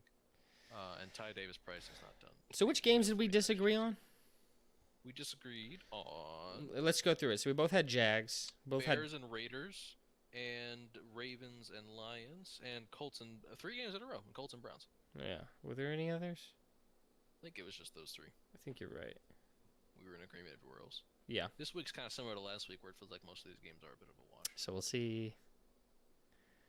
We'll see how We'll that see. goes. We shall see. My guess is one of us wins the week by 1 point. It would appear that way. Actually, I think I'm going undefeated this week, and you're losing 3 games. Okie dokie. And I will. Or The comeback starts this week. The comeback starts this week. No, don't even speak it into existence. no, hold on. What I was gonna say is, or you win this week by 3 points because we both get all the games we picked together wrong, but you just get the ones that. So I go winless. I go pointless. But yeah. I'm curious. One of these seasons, I should create a second account just to pick upsets every week, just to see how many like upsets are won in the season. You could probably just Google that. There's no fun in that. Where's your competitive spirit, man? It's not competitive spirit. It's more of like scientific like drive, like wanting to do the research yourself. Yes. Did you want to talk about fantasy teams now? I don't have a whole lot to say. I think I what do you call it? I went into Monday Night Football with like only up by like 0.2. And I like, unless Justin Herbert and Jake Ferguson tear their ACLs in the first play of the game, like I'm losing this game. And sure enough, I lost because that didn't happen. So let's see what the score was. Yeah. 120 to 99. Yeah, I lost pretty handily. Damn. I'm 3-3 now, so the season's not over, but it's not looking too great. Let's see. Obviously, the Christian McCaffrey injury wasn't great. I mean, he still had 14.2. It was a good game, but not a great game. DeAndre Swift, another nice game at 17.8 points. Bryce Young was okay. He gave me 12.5. Calvin Ridley, man. I mean, at some point, You would the think. points got to start coming. Like, I don't know if it's a chemistry issue with Trevor or what's happening, but Drake London, 9 catches, 125 yards. Meet me at the London. He was good. But Logan Thomas, 1 catch for 2 yards. Yeah, I had him as Uh, well in another league. Alexander Madison, 11.2 points, pretty good. Philly defense, special teams, 7 points. Riley Patterson, 7 points. Let's see who was on my bench. Nobody on the bench would have done me any favors, except no, never mind. There's nobody. Nobody on my bench would have done me any favors. T. Higgins had 2 catches for 20 yards. Zach Charbonnet had 5 yards. Michael Wilson, 3 catches, 62 yards. Not a bad game. Like I could have subbed out Calvin Ridley for Michael Wilson. It wouldn't have mattered. Yeah. At this point, like with Anthony Richardson being on IR and then Bryce Young just not being a great fantasy quarterback, like Not being my a great prospects are quarterback. looking worse and worse as the season goes on. So we shall see. Yeah. For the league that I play Gabe in, I lost 149 to 125. It's pretty bad. The standout for me is Devontae Adams under 5 points. Yep. That's a killer. Keenan Allen did great for me, but then I don't know. I just got meh performances from everybody. I didn't have any standouts, and then I'm held back by Devontae Adams is 5 points. I had the highest points in the loss though, for the league. So that's take That's that what tough. you will. But then the other league I did win. I won 149 to 90. Good shit. Let's see. I think this was biggest blowout. I had the biggest blowout, won by almost 50, almost 60 points. Kyron Williams, 21 points. Raheem Mostert, who I had traded for. I traded away Chris Olave and Jordan Addison for Raheem Mostert and Puka Nacua this week. So Nice. and then That's I can't believe they accepted that. They must have really needed a wide receiver. Achan was popping off, and I think he was Achan was popping off, and Cup was coming back, so I think he was kind of Mostert is still gonna get plenty of touches though. But then Achan gets hurt. Mostert has 3 touchdowns, so crazy performance there. I think he kind of carried me to the win. Oh, Justin Tucker finally had a really good fantasy performance for me. Gave me 18 points. I watched it unfold. I played Brock Purdy because he had so many points last week. I thought the same formula was going to happen this week where he plays a good defense, but that team, the offense of the opposing team just sets up the offense for the Niners too well repeatedly, but it did not happen. I had Sam Howell on the bench who had twice as many points as him that I should have played. Logan Thomas, Bad same game for thing. Thomas. After having 20-plus points the week before. I played Zach Moss. I decided to play Zach Moss. He gave me about 18 points. So, he got a lot of receiving work. He had 6 receptions. So that's Minshew's probably going to keep taking those dump offs. yeah. So I might train keep playing him. But yeah, that's what happened there. So yeah, I'm 4-2 in one league, and I really I feel like if Justin Jefferson comes off IR by we hope when he does, when he's scheduled to, even a little bit after, if he's there for me in the playoffs, because I think no matter what I'll make playoffs. But if he's there for me in the playoffs, this is definitely a championship team. It's borderline championship without him, and he was my number 1 overall pick, my first pick. Yep. So I feel good about that at 4-2, and then this 3-3 team. It's I don't know, man. It's I'm looking at the names and I'm I should be doing great. Bijan's only giving me 13. Bijan's playing well, but not fantasy producing at a crazy level. That's just Arthur Smith's offense. That's every player in Arthur Smith's offense. Drake London's been a very inconsistent, week to week. But Kamara's coming back, and he's playing. He's getting a lot of touches. Yep. So, 7 receptions, 19 carries for 68 yards. But yeah, so he's doing pretty well. Adams didn't do too well. Keenan Allen has been great for me. Jordan Addison, let's see if he can start getting a little more production with Jefferson out, but that's all I got for fantasy. Gotcha. Yep. All right, we can go ahead and move on. We can, if you want to talk about college football kind of quickly. My Vols beat Brayden's Aggies in Yeah, the ugliest win of Josh Heupel's career. Which I said would happen. Expected. Yeah. Expected, yeah. In fact, you thought it would be a much worse game than it was for the Aggies. I just thought it would be a higher scoring game, period. It's too like it's well, funny enough. Your run defense was like the best in the conference, and we actually like gashed the run defense really well. Like Jalen Wright was awesome, Dylan Sampson was awesome, Jabari Small was awesome. Like it's a three-headed monster for Tennessee. I think all three of those guys are day two draft picks. But Joe Milton was once again just bad. And Mm-hmm. at this point, like This was just put Max Nico in Johnson's just put first like bad game. yeah he was bad. This is the first. Yeah, Like I now said, I granted, told you this was the first game that we really like missed Connor. yeah. Now I know I told you I think a couple weeks ago, James Pierce, 2025 first round draft pick, Mm-hmm. highest graded defensive player in all of Power 5 by Pro Football Focus in this week. Good for him. Not the Bible, of course, but it's still something to look I've at. I've, I've got if you respect for watch the PFF. game, I do too. I don't think it's like useless. You know what I mean? I have a Yeah. pretty like It's a tool. middling opinion on them. It's a tool. It's just like any other advanced stat. Like Mhm. it's fun to know, but it's not. It's just nice to look at, especially James Pierce. Like I said, Also, like a because 94. they grade differently than like a person does. Yeah. They don't weight like doing something in the fourth quarter versus the first. I don't think they weight that like at a different heavily like we would Yeah. like we would do. They don't do stuff like that. But I got respect for them. This is just a brief segue. I remember I watched this one video where they were somewhat explaining the grading process, and it was when the Ravens played the Dolphins a couple years ago, and it was like Lamar Jackson got a poor grade on this play because the pass was incomplete, but really this should have been a pick six if if Xavier Howard catches this pass. It was either Xavier Howard or Byron Jones. I don't know which one.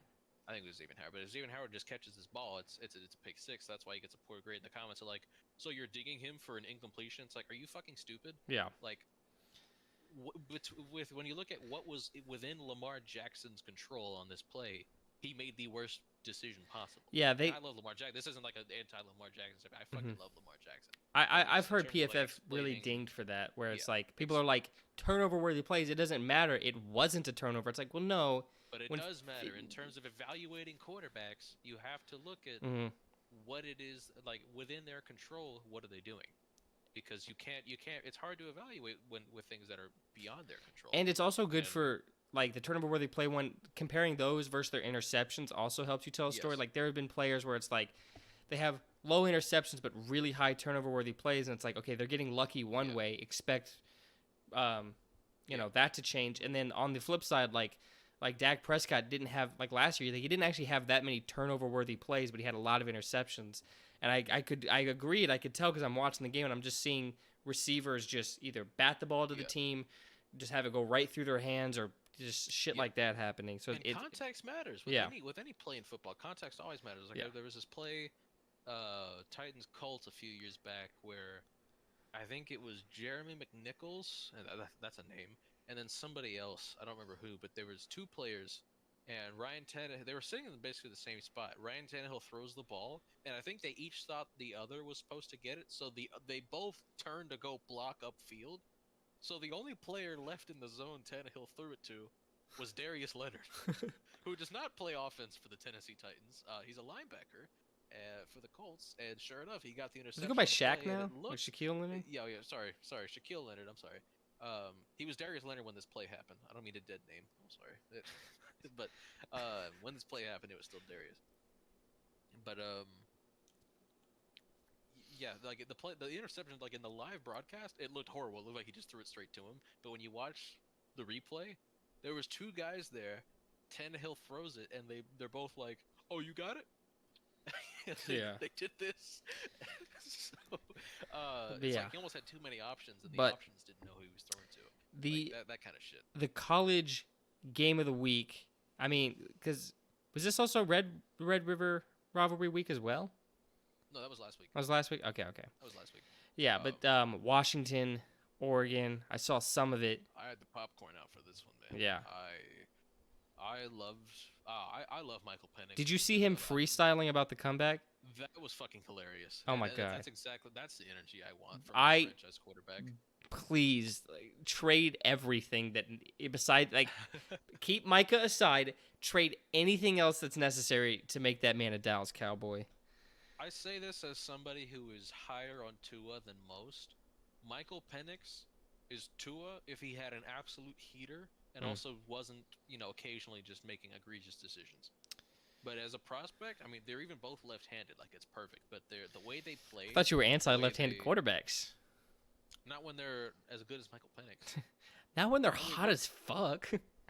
not when they freestyle while down by 4 points because they know they're about to come back and win. Yeah, dude, Yeah, dude, that's that's fucking big incredible. Penix energy, dude. Big Penix energy, as RG3 says. At this point, and this is not, in a negative indictment on this other player that I'll talk about here, but I think Penix has jumped Drake May for me for the QB2 spot. You're the only one Caleb saying Williams that. is still firm. I am not the only one saying that. You're the only person I'm hearing say that. There are other people who think On that Twitter. Michael Penis is better than Drake May, which is not me. Which is, again, this is not like an anti-Drake May agenda here because I love Drake May. I just think, especially if Penix didn't have the injury history, like it would be firm for me, and that's really the one thing that scares me because people talk about the age because Penix is gonna be like 24 coming out of the draft. Unless you're Brandon Weeden, I don't give a fuck how old you are if you're a quarterback. Right? It's different if you're like a wide receiver and you're 24, like that concerns me, or a running back and you're 24. Yeah, it's like, oh no, our quarterback's gonna be more mature. Oh no, I get a franchise quarterback for 17 years instead of 20 years. Like, shut the fuck up. It's like, I don't know if I'll be here by the end of his contract. Yeah, that's what I'm saying. Like when you draft a running back who's 24, it's like, yeah, he's not getting a second deal. Oh, when you no. draft Honestly, who's 24, probably shouldn't be getting one already. 40. You can keep him until he's 40. You know what I mean? Like, what are you worried about? Drafting a 24-year-old quarterback. Age doesn't mean anything. Yeah, dude, age is just a number. Yeah, dude. She said she was 12. But like I said, like other positions, like yeah, there's an argument to be made. Like but like when it comes to like tackle, as another one, like I don't really care too much about age because tackles can play until they're 35 and still be like Trent Williams, for example. He didn't have his best game against Cleveland, mind you. Myles Garrett kind of worked him. But Myles Garrett's Myles Garrett. He's let that finally shit slide. showing age, but he's like 37 and he's finally showing age, and he's only doing it against Myles Garrett. Yeah. I don't give a fuck. Jason Peters is still on a team, I think, or at the very least in talks to be on one. I don't know. He's still playable. He's like 41. Did he sign with Seattle? Maybe he did. I don't know. He's a playable offensive lineman in his 40s. Yeah. So that's another thing. Like I said, tackle and quarterback, I don't care how old they are as a prospect, as long as they're not 28 years old like Brandon Weeden was as a first-round pick. But that's Penix being 24, wild. I don't care. I don't care that Penix is 24. I don't care in the slightest. Yeah. Especially Drake May and Caleb Williams are both going to be 22. I'm pretty sure because for some reason they're both like older players of their like. I know like Caleb is I think May is a redshirt sophomore, and I think Caleb's a true junior. But they're both going to be like 22 in the draft for some reason. I guess I don't know. They both got in late, but they're only 2 years younger than Penix. So the only concern with Penix as a prospect is his injury history. Yeah, he even got beat up during the Oregon game. Yeah. Which does make the win more impressive, but it is at the same time it's like, yikes. Yeah, but another Penn State masterclass, and honestly, Penn State, Ohio State's this weekend. I got Penn State winning that game. Just from the very little I know about college football, I would take the same. Yep. Haven't loved Ohio State this year. They're still good, obviously. I love Ohio State. I just don't think Kyle McCord is anything more than a game manager, whereas like Drew Aller is special. Yeah. Drew Aller is like #1 overall pick type quarterback, which is what he's going to be next year, I think. I've said that before here, but I'll say it again. But I think you said it during this. You like slightly said it during this recording session already. Yeah, I love Drew Aller. I'm gonna keep talking about Drew Aller until he gets drafted, and I'll keep talking about him after he gets drafted. Yeah, especially if he's a Titan some way somehow. Like, you mean Dallas Cowboy? Okay, moving on. Notre Dame kicked the shit out of USC. I had Notre Dame winning this game, so I wasn't surprised by the outcome, but just more or less the fact that Caleb was so bad in this game, and also just again the margin of victory was like huge, and I just didn't think it'd be this big, but they won by 3 scores. Just a rough game for USC, rough game for Caleb Williams, and it sucks that Notre Dame's season is, as far as their playoff hopes are concerned, it's already over because they've already lost 2 games. Because they are a good enough team to have maybe been in the conversation had they only lost to Ohio State or had they only lost to Louisville. Like if they get that 4th down stop against Ohio State but they still lose to Louisville, you're not necessarily like super worried about the outcome of their season, especially if they're doing this to USC. But at some point, Lincoln Riley's got to hire a defensive coordinator who knows what the fuck he's doing, because this was a problem at Oklahoma and it's been a problem at USC. And like he's never had a good defense to work with, and at some point, this is a Lincoln Riley problem. I was about to say it probably is already. Yes, like eventually you have to stop giving him the benefit of the doubt because I get he's an offensive coach and he's holding up his end of the bargain, but he can't find anybody who's. It's not like they can't recruit on the defensive side of the ball. It's not like they've never had players. They Well, just they just suck. recruiting like a couple of stars is different from like recruiting a good defense overall. Yeah. Well, they definitely prioritize offense and recruiting. Like I'm not Which gonna is act like fine. it's even. Which yeah, of course, especially if you're an offensive head coach, yeah, you should be prioritizing like your specialty because if you're gonna be elite on offense, that's your identity. That's fine, but you have to at least be good on defense. You don't Yeah. have to have a top 10 defense, but you have to be like top 35. You can't continue to be in the hundreds and expect to make the playoffs or even win the Pac-12 at this point. Washington is better. I still think Oregon is better. I think Oregon would beat USC on a Yeah. neutral field right now. Oregon still looked good. Bo Nix looked good. Yeah, Washington for sure though. Yeah, the Pac-12 they do this whole cannibalism thing every year because they all play each other. But man, I hope Washington just keeps going. I mean, getting that winning against Oregon is huge. Yeah, they're fine. I hope they don't lose a game in the regular season this year. I hope they win the Pac-12 championship. I hope they make it to the postseason because this, like they do this every year. And this is why the Pac-12 is breaking up. Is because they've failed to produce like an elite team every year, but it's only because they beat each other. Yeah. That's all it is. Like USC last year lost to Utah in the regular season, lost to Utah again in the Pac-12. Those were their two losses before the Tulane game, of course. But outside of the bowl game, they lost 2 games, and both of them were to Utah. So this is just what the Pac-12 is. It stinks. It sucks that it's breaking up because I think the Pac-12 has been a very fun conference the last few years. Partly because of this cannibalization, they always beat each other, and it's just fun to see the parity. But I guess the suits don't like that, so it's breaking up, and it's sad. I missed the Pac-12 already. Yeah. But I'm gonna enjoy the ride while it lasts and the swan song of this conference. But moving away from college football, do you want to talk about our the top 3 of the week? Top 3 of the week. Do you want to top good folks at home 3 what it is of the week? First world problems. This is sort of the inverse of what we did last Yeah. week. Last week was the little things in life that we really enjoy. These are the little things that piss us off. Yeah, that like and we they're can't frivolous things. truly complain about because it's if you take a step back, it's like, well, If you this put some doesn't perspective really into matter. it, it's whatever.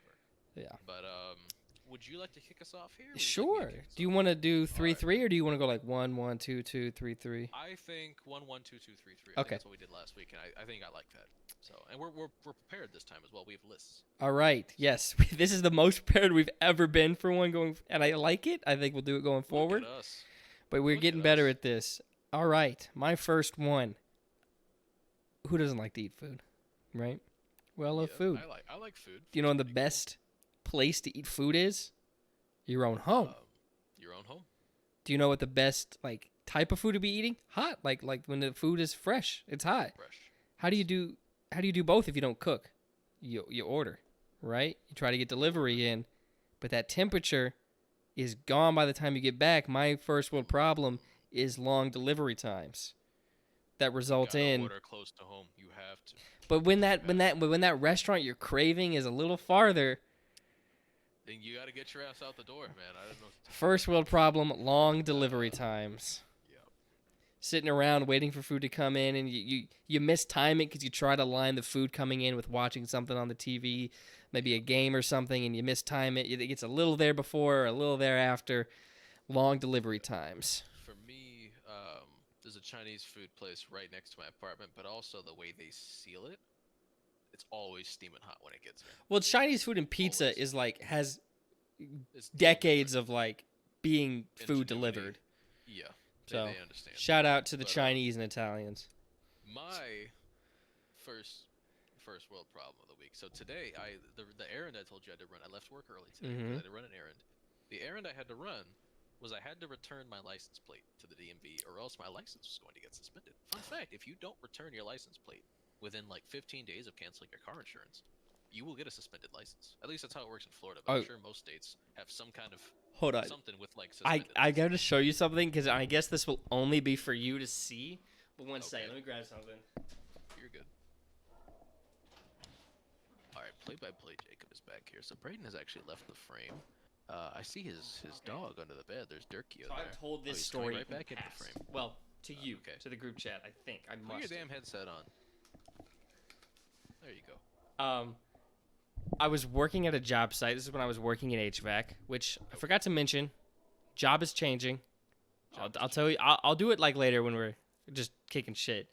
But I Yeah, was working shooting there. shit. We're building a T-Mobile, and the day that I'm not there, because I'm off doing like service calls for like I was at a Dollar General working on like looking at the units there. A car crashes into the T-Mobile job site, like through it. Lord. This was a while ago. I think I must have told you on sent pictures. So I don't know if it's like you I remember don't it. think you did tell me. Dude. I told everybody, dude. I told everybody. There's There's absolutely no way you would have forgotten to tell Gabe and I. yeah, Like, dude. this is something that would have gone to the group chat. It's just maybe something I missed. Yeah, but the car crashes in, and then I miss it. Right, I miss the day. Sprinklers go off. There's a hole in the wall of the job site. Luckily, no one gets hurt. But the next day, like I'm there, and I see a license plate like on the ground, and like I talked to like the main guy for the whole job site, and I'm like, "You gonna keep this?" And he's like, "Yeah, I mean, I might give it to my boss as a joke." And I was like, "Dude, if you don't want it, I'll take it." And he's like, "Dude, it's yours." So I fucking got the license plate. Let's fucking go. It's like it was like a Mercedes that crashed in.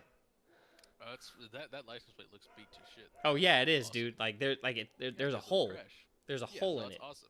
There's a few dents in the back of it. too. Dents, the color, there's mud. But this is the license plate that crashed into that That's job fucking site, awesome. and it is That's now awesome. like my only real souvenir from that job. But yeah.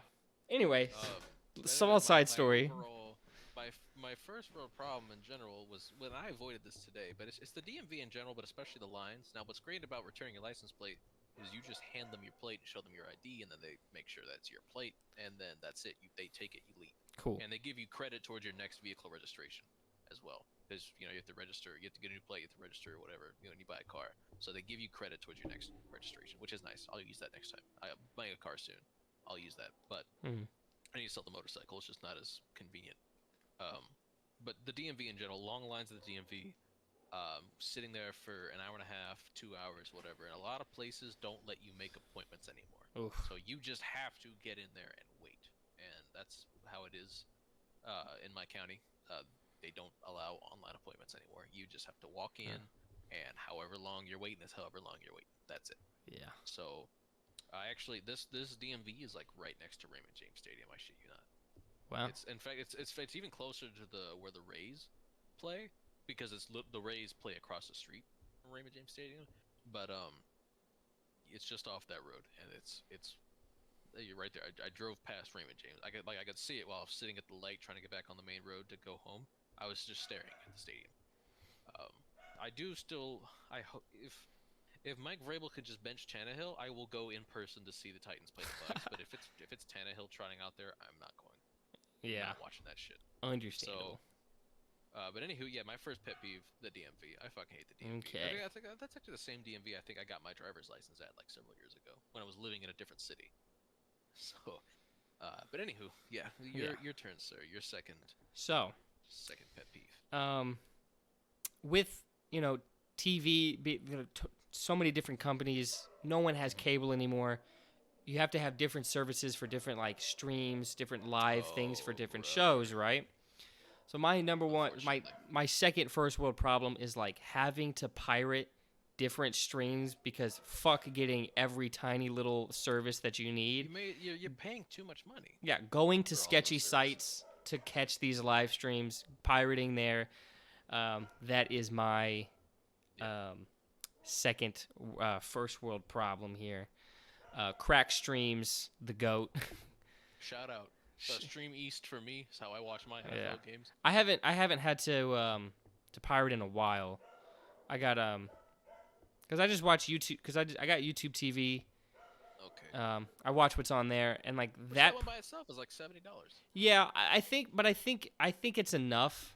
Like It's a good service. Like for everything that you get, like that's probably the price it should be. So to me, it's enough. I watch Red Zone and then I watch whatever the primetime game is. The only thing is like a Cowboys game, but I'm getting them because I guess I'm local, so I'm getting them on YouTube TV. So it's no problem for me. Makes sense.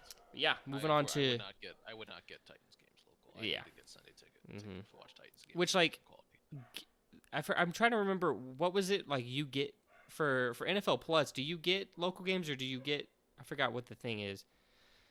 Because there was something about NFL NFL Plus. Plus, I think maybe it's local.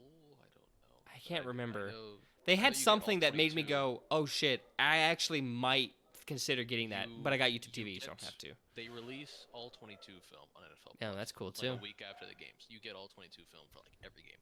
That's So cool too. that's the reason I bought it at one point. I don't have it now, but I had it at one Hmm. point because you get all 22. And in fact, I might subscribe again in the future. Maybe after the season is over, I'll get the subscription just so I can watch the all 22 of every Titans game and Mhm. like do my full season breakdown at some point. But Yeah. Hopefully, you got 3 quarterbacks you're looking at: Tannehill, Levis, and I just want to Willis. see Levis. I want one quarterback for the rest of the season. I just want Levis. I'm ready to ship Willis to fucking Shanghai. I'm I've seen enough. He's not that guy. Man, like I've rooted for him. Like I want him to be great. Obviously, I'm not rooting against I think a quarterback on my own you've team. talked about him and like you made your Alright, fair point enough. clear. You want Yeah, to move alright, on to your alright. Yeah, move on to my second pet your peeve. second. We've got so punctuality is important in life. Yes. If you have a date, you want to be there on time. Yes. A job, you don't want to get fired. Correct. You want to be there on time. Class, you don't want to get poor grades. Fully agree. Some schools for some fucking reason tie grades to your attendance tie grades to your attendance. If you're late or Dumb you're as absent, fuck. whatever, you could be in some trouble. My pet peeve number 2: sleeping through your alarm. Or first world problem. I apologize. I missed a Sleeping- massage because of that. Sean Watson.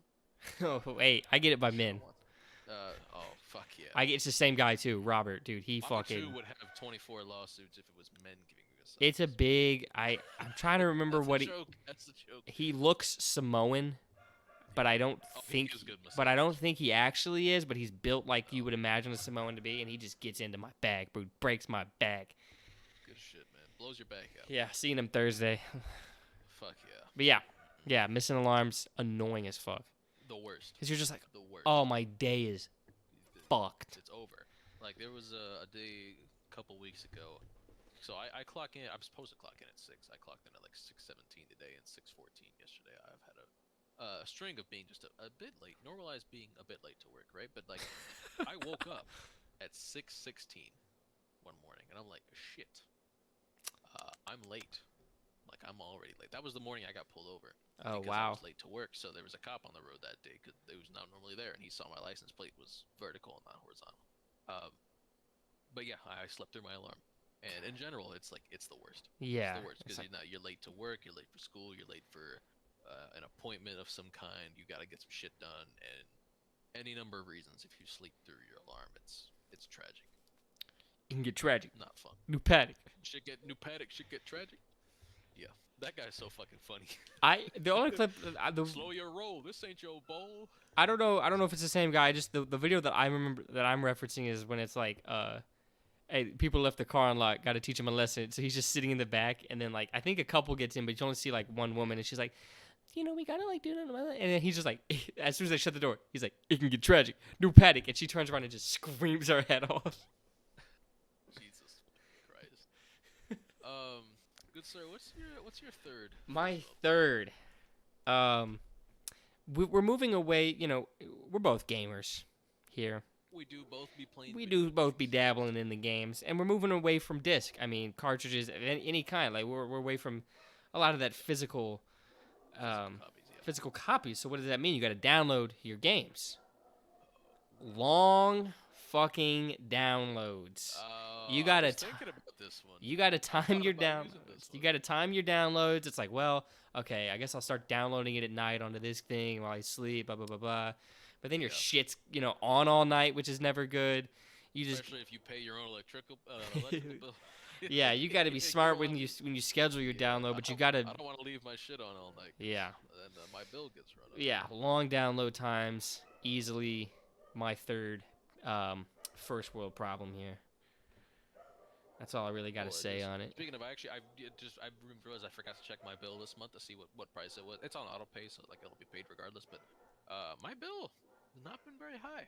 Yeah. It was high my first month living here, but every month since then, it's been just a little over $100. So Okay. shout out. Not too bad. I can live with it. Yeah. Um, And but yeah, no long download times. Hate them. yeah, especially because I mean, there's still some games out there I try to get physical ones of. It's only like console games that I'll try to do that for.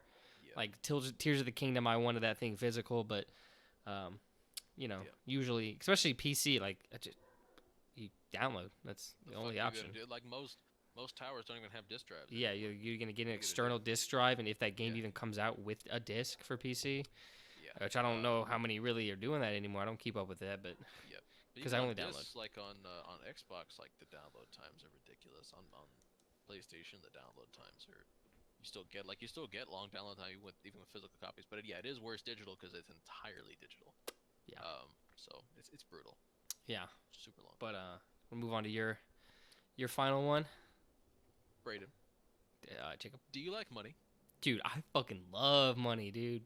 See, I fucking love money, and I like making money, and I love going to work and thinking, okay, I've worked Oh this yeah, amount of time. love doing that. I've made X amount of money. And then I'm like times point something for taxes. See, when I check the place I work at uses this program called ADP for clock. In fact, I've had it Okay. at 2 different jobs. Now, I had it at my last job. I've had it I at think I've this had job something now. similar. I don't remember if it was the exact same, but yeah. Now ADP, you can see your pay stubs. You Uh-huh. can see exactly. You can see your gross and net pay, and see. Now, my first world problem, and really this isn't even just a first world problem. Yeah. I think just about every I country. think every in the world country is has dealing these. with Are this. you about to say taxes?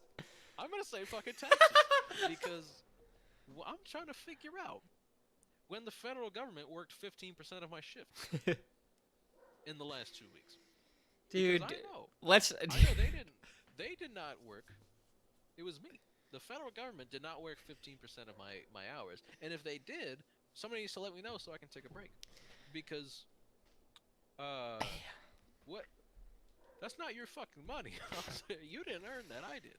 Yeah. So I'll the fuck are you taking it from me? I'll do my best to You know not what I turn this into a political No, podcast, that's not, but that's like not where I'm at. But fuck necessary taxes. theft. Because I mean, the Not government a needs fan. to do stuff, but at the same time, you're not doing enough with my money. How much do they really need to do? And in the same breath, where's that money going? That's the Because big if thing. I feel like Oh, cool. Do we bomb a school in if another that country? mo- Great use fuck of my my finger money. hurt. Yeah. Okay. I don't. Again, like I really. I don't want to. I don't want this to be political. Yeah. But like, there is a country that we send a lot of money to, and this I- country is in some hot water right now. And this country is using the money that we give them to bomb civilians, and that's the only thing I'm going to say. I'm not going to go any further with that because, Well, like I said, I didn't know which. we don't want this See, the to be problem political. is, I didn't know which country you were talking about at first because you just said we send a country a lot of money. It's like I would that. We Which- give them more money than we give anybody else to. We give to anybody else. Again, not gonna name names. Not gonna name names. But we give them a lot of money. Tax dollars go there, and those tax dollars are used to bomb families as they're trying to flee, and that's the only thing I'm going to say. So I taxes, haven't if they kept were up with going that. if they were going to good causes, I would feel much better about my money being taken. It's my hard-earned like- money being taken. It's like when you sponsor a kid in another country and you'll get like postcards of like what they're doing and like the clothes they're wearing. If I could get Yeah. that for my tax money of just like if here's the road you helped build, I'm like cool. if my tax money was going towards city infrastructure, if it was going towards wildlife conservation, if it was going towards coral reef restoration, Or if it was going BBL towards shit that- sponsorships. fuck yeah, Like it if would help. Was going to, and you know what? So speaking of that, you know that in the military, if you are a woman in the military and you say, I'm having suicidal thoughts because I don't like my body, I want a boob job, they'll pay for your fucking boob job. Or if you're a man in the military, or if you're also whoever, if you're married to a woman and you say our marriage is crumbling because her tits aren't big enough, they will pay for the fucking I boob wonder- job, even if it's your spouse and not you. That's tax dollars. Dude, now you got me wondering People if to the get boob if jobs. now you got me 'Cause wondering they say it's hurting their relationship. if my mom's reduction got paid for by the military. See, But that's the thing. But and see, I'm totally cool with my money going towards breast reduction because if that shit's causing you back pain, that's Yeah. causing you health problems. Like that's a healthcare thing. I'm okay with my tax dollars going towards necessary healthcare. Yeah. But Yeah, no, the my arg mom needed it. yeah, like my what do you call it? My mom had faulty implants at one point because Ooh. she got implants like 10 years ago or whatever. But the company that made them, there was a recall and they never notified her. So Ooh. at some point there was some kind of rupture or something with the silicone, and she was yeah. So she had to get those implants taken out. I think she got new ones put in or something. But um, point being, I'm okay with my tax dollars Yeah. going towards good causes. Somebody else's surgery. Can you imagine paying for a Especially, dude's penis enlargement? I would pay for a man's heart surgery. Oh, I'd yeah, yeah, pay that's fine. for I'd pay for like kidney transplants. I'd pay for I don't know. see, but we can't have this shit, right? This shit can't be paid for by taxes. It's all private. No. But taxes can go towards people that aren't even us. Like it's not just the one country that shall not be named. It's many countries that I, would get I, money I from think that. I think we'll end this tax thing. I'll say one more thing, and I guess if you want to, you can say one more thing, and then probably Yeah, best if we move yeah. We, on. we can move on at some But point like, because this shouldn't become we something. just need new people in there at every single position, and they need to like erase what the taxes is right now, and then start from scratch writing that shit up Yes. again. Because it's just like, the minor tweaking that like you need to do is not minor. We need to just redo the whole fucking thing. The argument is that we have a say in where our taxes go because we choose who we elect to office Mm-hmm. because it's our vote, that gets these people there to begin with. Right. However, I would argue that regardless of who you vote for, oftentimes the status quo is maintained, Yep. no matter left, right, whatever. Yeah. No matter the policy of the individual, the status quo is almost always upheld. Very rarely do we see any kind of meaningful change in this sort of landscape of like where our money's going and how we feel about how it's being utilized Yeah. because they care about the bottom line. And I think that's where all this off. Yeah. Like I said, this is just we don't want to make any No. crazy statements here. We don't want to drive anybody away, but I think we can all agree we'd like more money in our pockets. So at the Yeah. very least, taxes should be going to important things and not frivolous, not somebody else's breast enlargement. Yeah. So, Cosmetic. that's all I have to say about that. But let's just move on to I think what we got left is what we're on. I have not seen the new Gen V or Loki episode. I've been slacking. Still haven't seen. Um, Yeah, still haven't seen either yet. I've been listening to music. I'm listening to music. Listening to Music. Um, excuse me. Boy Genius. They came out with one of my favorite albums so far this year. It's called The Record. I own a vinyl. You guys can't see it. Brayden can't even see it, but it's over there in that collection. It's behind that one. Um, they released an EP called The Rest, which I imagine means the rest of the songs that we made that we felt didn't fit on this album.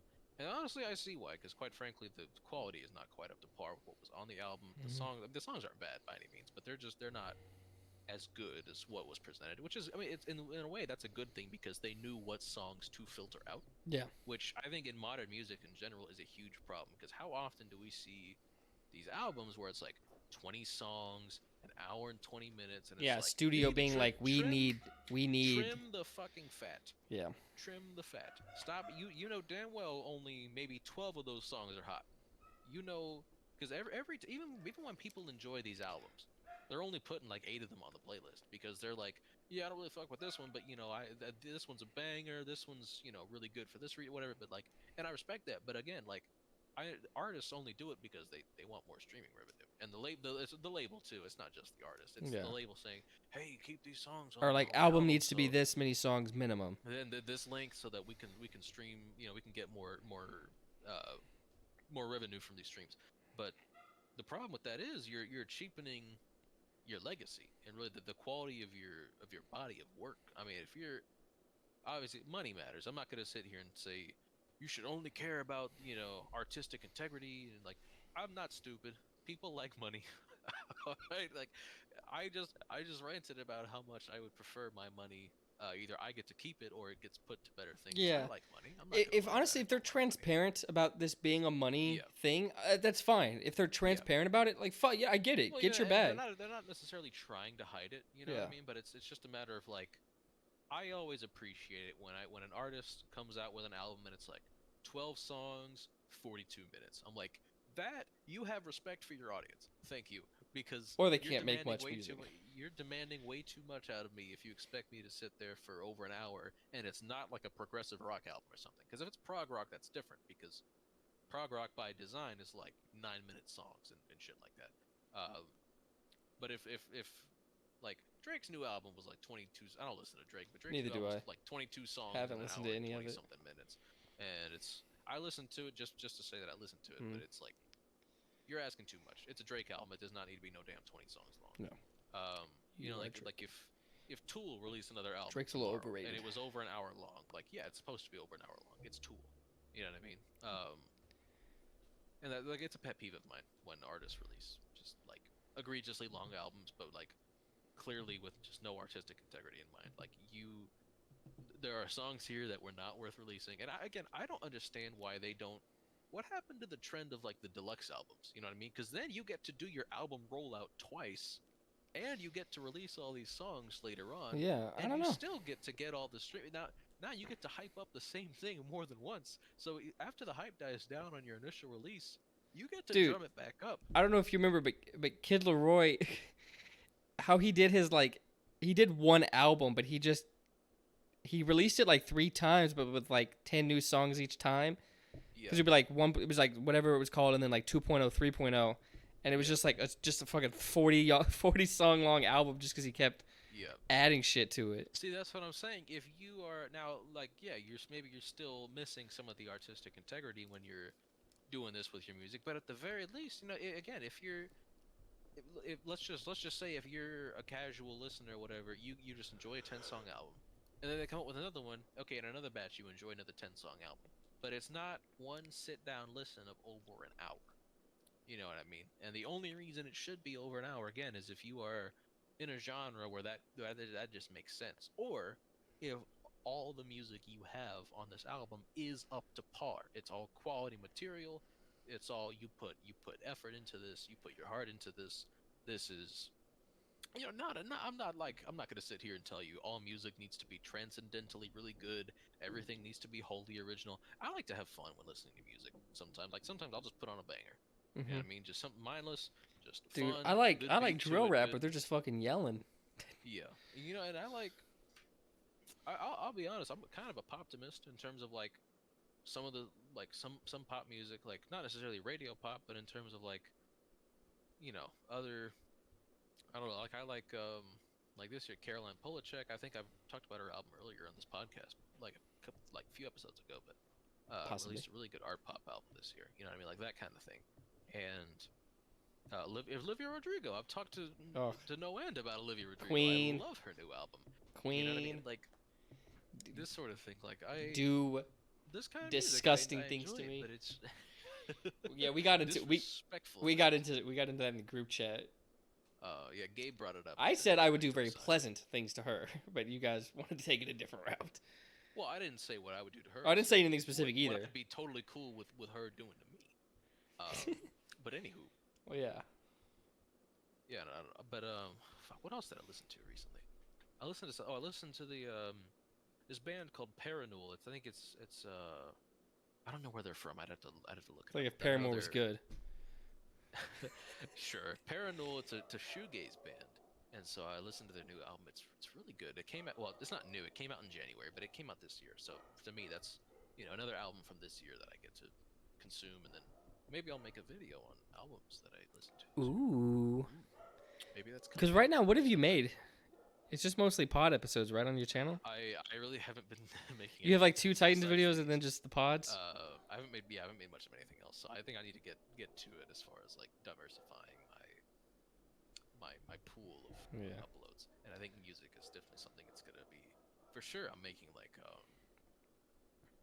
like at least some kind of video about the music in 2023 and how I felt about it. But yeah, I listened to Parannoul's album that came out earlier this year, and I liked it. I missed out on it earlier in the year, so I came back It's really good. I like shoegaze. I think it's a funny name for a genre because I mean, how the fuck does a shoe look at something? Shoes don't have eyes. What the fuck are they gazing at? You know They what I have mean? souls. They have souls. Two But I souls. think the idea of the genre name is like it's like those pictures of like you're on a swing set or whatever, and you're like looking at your feet as they're in Sure. the air. Like that's shoegaze. Oh, You okay. gazing at your shoes. Like it's music that you make for gazing at your shoes. I guess that What's the? kind of vibe. I need a little more because I'm trying to think. Like, if I'm looking at my shoes, am I depressed? The music's not inherently depressing. It's certainly like a more.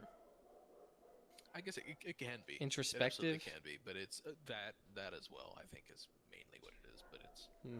I'll have to. Maybe I actually have a shoegaze playlist I can send you. It's incomplete right now. Do It's that. in the infancy stage, but um, I'm just gonna yeah, Google shoegaze while you keep talking. just to give you an idea of what it is. Yeah. Yeah, but as far as media in general goes, I kind of slacked this last week. Still have not watched the new Gen V episode. Still have not watched, of course, the new Loki episode, and I haven't watched any movies. And I want to say I listened to something else album wise, but I don't know what it was.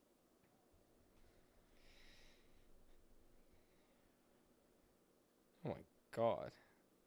What else have I listened to recently?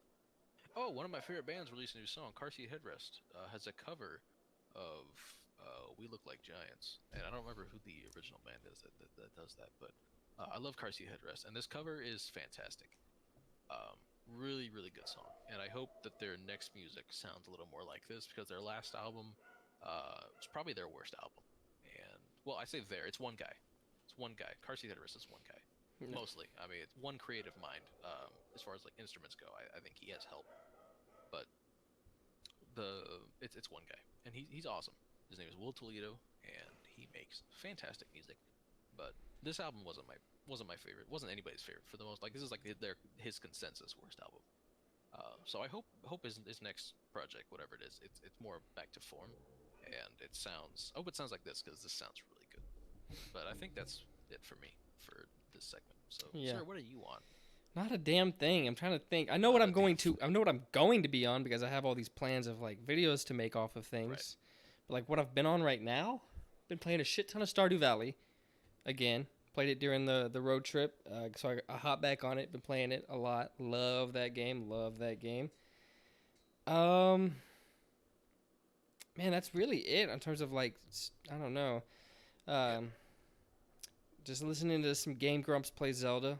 Love the Game Grumps. And then the stuff that I'm going to be on, I think I'm gonna Power Rangers. I'm gonna do a little bit more with because I absolutely love Power Rangers. So what I'm gonna do is there's like eras in Power Rangers, mostly defined by ownership because Power Rangers have changed owners a couple times. Okay. There's like one era of one ownership that I think is split in two because of how they do the storytelling in Power Rangers. But Gotcha. there's like there might be like 5 eras now, but I'm gonna do a video on each era in like a retrospective way. So I'm gonna start watching through Power Rangers. My Oscars video did decently well, actually pretty well. So I'm gonna start working on the next one, the 30s and all the Best Picture winners. Then starting with All Quiet on the Western Front, 1930 version. That'll be something I watch probably tonight. I think I might watch it while I fold clothes. I got all this. I also got a full close. Yeah. Yeah. And Just, then remember that meme Gabe sent where it's like, "Stop giving me your toughest battles." It's like, Jesus is dude, like, all you- literally just fold your fucking laundry. yeah, You've already washed it and dried it. Just fold it and put it away. And yeah. Oh, I need to do laundry tonight. Fuck, I meant to do it, but I meant to start the washer like while I was going to the DMV, and I completely forgot that I had planned on doing that. Yeah. So here we are having started the washing yet. So Yeah, and I think also got to finish Freaks and Geeks for yes. that new series I want to do called Too Soon, where I talk It's about. only like one season or whatever. Go ahead and finish it. I know, dude, but it's like first of all I have to watch it like full focused, so I can't be doing other shit, which is the biggest reason that I don't. But I haven't. Okay. But I think I'm gonna separate my days where I've got like recording day, writing day, watching day, and so watching day I'll just be able to like sit down, fucking focus on doing that. But yeah, so tomorrow I might just have the watching day, and I'll probably be able to finish Freaks and Geeks tomorrow. 9 episodes I still got left. I've only watched half of it, but there was like a huge break in between me watching it because of everything that had happened. But Yeah, that's pretty much all I've been on. And then the other thing I was gonna say, new job. I still gotta finish getting processed, but I was talking to the guy who like runs this area, so it will happen. But I'm gonna be working on Lackland with like working at the kennel, like working with the dogs there. Good shit. Yeah, walking, feeding, doing everything for them.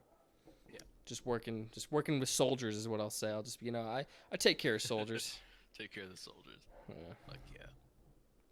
But yeah, that's pretty much all that's been going on with me. Oh, I had actually another life update that I totally forgot to mention during the check-in Oh phase. yeah. Today, what do you call it? My supervisor like talked with everybody one-on-one for a brief period today, just to, like just like, hey, how you doing? Mhm. Also like performance evaluation thing, like, Yeah. hey, this is what I'm seeing from you, whatnot. Now I'm still relatively new. I got hired in June, so June 19th was my first day on the job.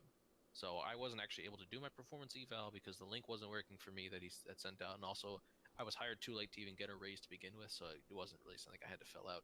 And so he wasn't worried about it, but he just told me today, like, I haven't gotten the chance to actually like see you physically, work more. And that's my bad. But from what I have seen, like, you're doing well, whatnot. But he was like, now, do you need anything from me as far as like anything I can do for you to help, get you to move up? Any kind of experience you need or any questions you have for me? And I was like, well, actually, I think I told you and gave about this way today. But I was like, actually, I want to know if I can maybe move to second shift in the near future, because second shift at the company has a 10% pay differential, so you get 10% more money working second shift. And for me, that's a 10% is a pretty big raise. That's like Yeah. 2 years worth of good raises. It's Yep. like 5%. And now, I don't think 5% should be considered a good raise because inflation's typically bigger than that. But that's neither here nor there. Mhm. But that's like 2 years worth of raises essentially, just going to second shift. So, plus I think it honestly would fit my schedule better as far as like, just how I operate personally. Like going to work at 2 o'clock, getting off at 11 p.m. I feel like I'd like that, or 11:30, excuse me. But I feel like I'd like that more. And, I'd still get my. Eventually, the company is going to transition to like the 410 schedule where you only work 4 days out of the week. So in that instance, it'd be from 2 to 12:30. But there's no traffic at 12:30 Oh in the yeah, morning. dude. Late night So drives like that are I'm great. gonna be getting home in like 10 minutes. So like I remember I came in on a Saturday once, and I plan on doing that this weekend too. But I came in on a Saturday once. It took me 10 minutes to get to work. Yeah. So there's just no traffic. And then like 12:30 on any night is gonna be the same as like early morning on a Saturday. Yeah, I There's can't wait no to see what conflict. schedule I get at my job, because there's like 3 shifts, and there is like the overnight schedule, like that gets paid more. Yeah. So Plus, there's somebody else on my team who was already planning on moving to second shift. So my supervisor was actually pretty happy to hear that I was moving to second shift, because he was like, "Good, there's going to be two of you working the regular hours and two of you working second shift. So we've got like all day long production going on with this." So he was actually quite pleased with that. So, and I am too, because I really like the guy that I work with who's going to be moving to second shift. So once everybody is up to speed on what we do, because like most of the team is new besides him. Once everybody's up to speed on what we're doing, we're gonna make the second shift, and then I'm gonna be getting paid 10% more. So Woo. that'd be awesome. But yeah, I mean I think that's about it for me. Um, what else we got? I mean, I got nothing else. How are you feeling right now? Feeling pretty good. I guess the thing is that we probably need to decide or talk about when we could do the Nuzlocke Soul Link. Soul Link, yeah. No, you're right. We need to find some kind of scheduling that works. That's something we can coordinate Yeah. I mean, what days are you free? shortly thereafter. Well, shit, it's football season, so none. Oh, great. Every other Friday. Damn. No, I could like record like on a weekday evening or whatever. Like, we'll figure something out. Yeah. We could always stream this. We could stream it on Wednesdays, like after the podcast gets uploaded. I like to post at noon though. Like anytime I get the pod, I post it at noon. That's what I'm saying though. Like we can always just do it. Like we can stream on Wednesday evenings. Yeah. I thought you meant like immediate. I thought you meant right no, after. I don't care. No, I don't care like when you post. I'm just saying like. Oh, okay. Obviously, Yeah. I'm gonna be able to do it right after because I'm at work. Yeah, like we can do it tomorrow. I'm just mean like in general, like fucking yeah, we could start tomorrow. Well, at the very least, get it set up tomorrow. Like get the emulator going. Okay. Get on a call, figure that out. Gonna do. Yeah. Yeah, I'm that down. Sort of thing. But yeah, no, we can do it. I'm down, man. Yeah. Fuck So yeah, look forward to that, guys. it's happening. Either, I guess from the sounds of it, either when the day this episode comes out, we might be doing it, or it'll be the next week. Yep. But yeah, We'll see where we are at tomorrow. don't expect tons of progress. Yep. But yeah, it'll be a good time. It'll be a great time. It'll be nice. Yeah. I'm excited. But yeah, I think it'll be fun. I got nothing else. I gotta go make dinner. I gotta take a shit. And honestly, you mentioned food. Now I kind of want that Chinese place I was talking. I just checked the bank account. I'm doing just fine. So I think I want Chinese food. Plus, I worked some overtime this last weekend. I'm gonna work some more, so I'm gonna be getting a pretty fat paycheck, which is all going towards rent. So it doesn't fucking matter. But at least I'm going to have more going towards. Because usually it's all of it goes towards the rent and then some. But this time it might actually just be. This check might just pay for my rent completely. Yeah. But we'll see. I mean, I guess I hit 160 subscribers, so 40 more. Fuck yeah. 40 more to 200.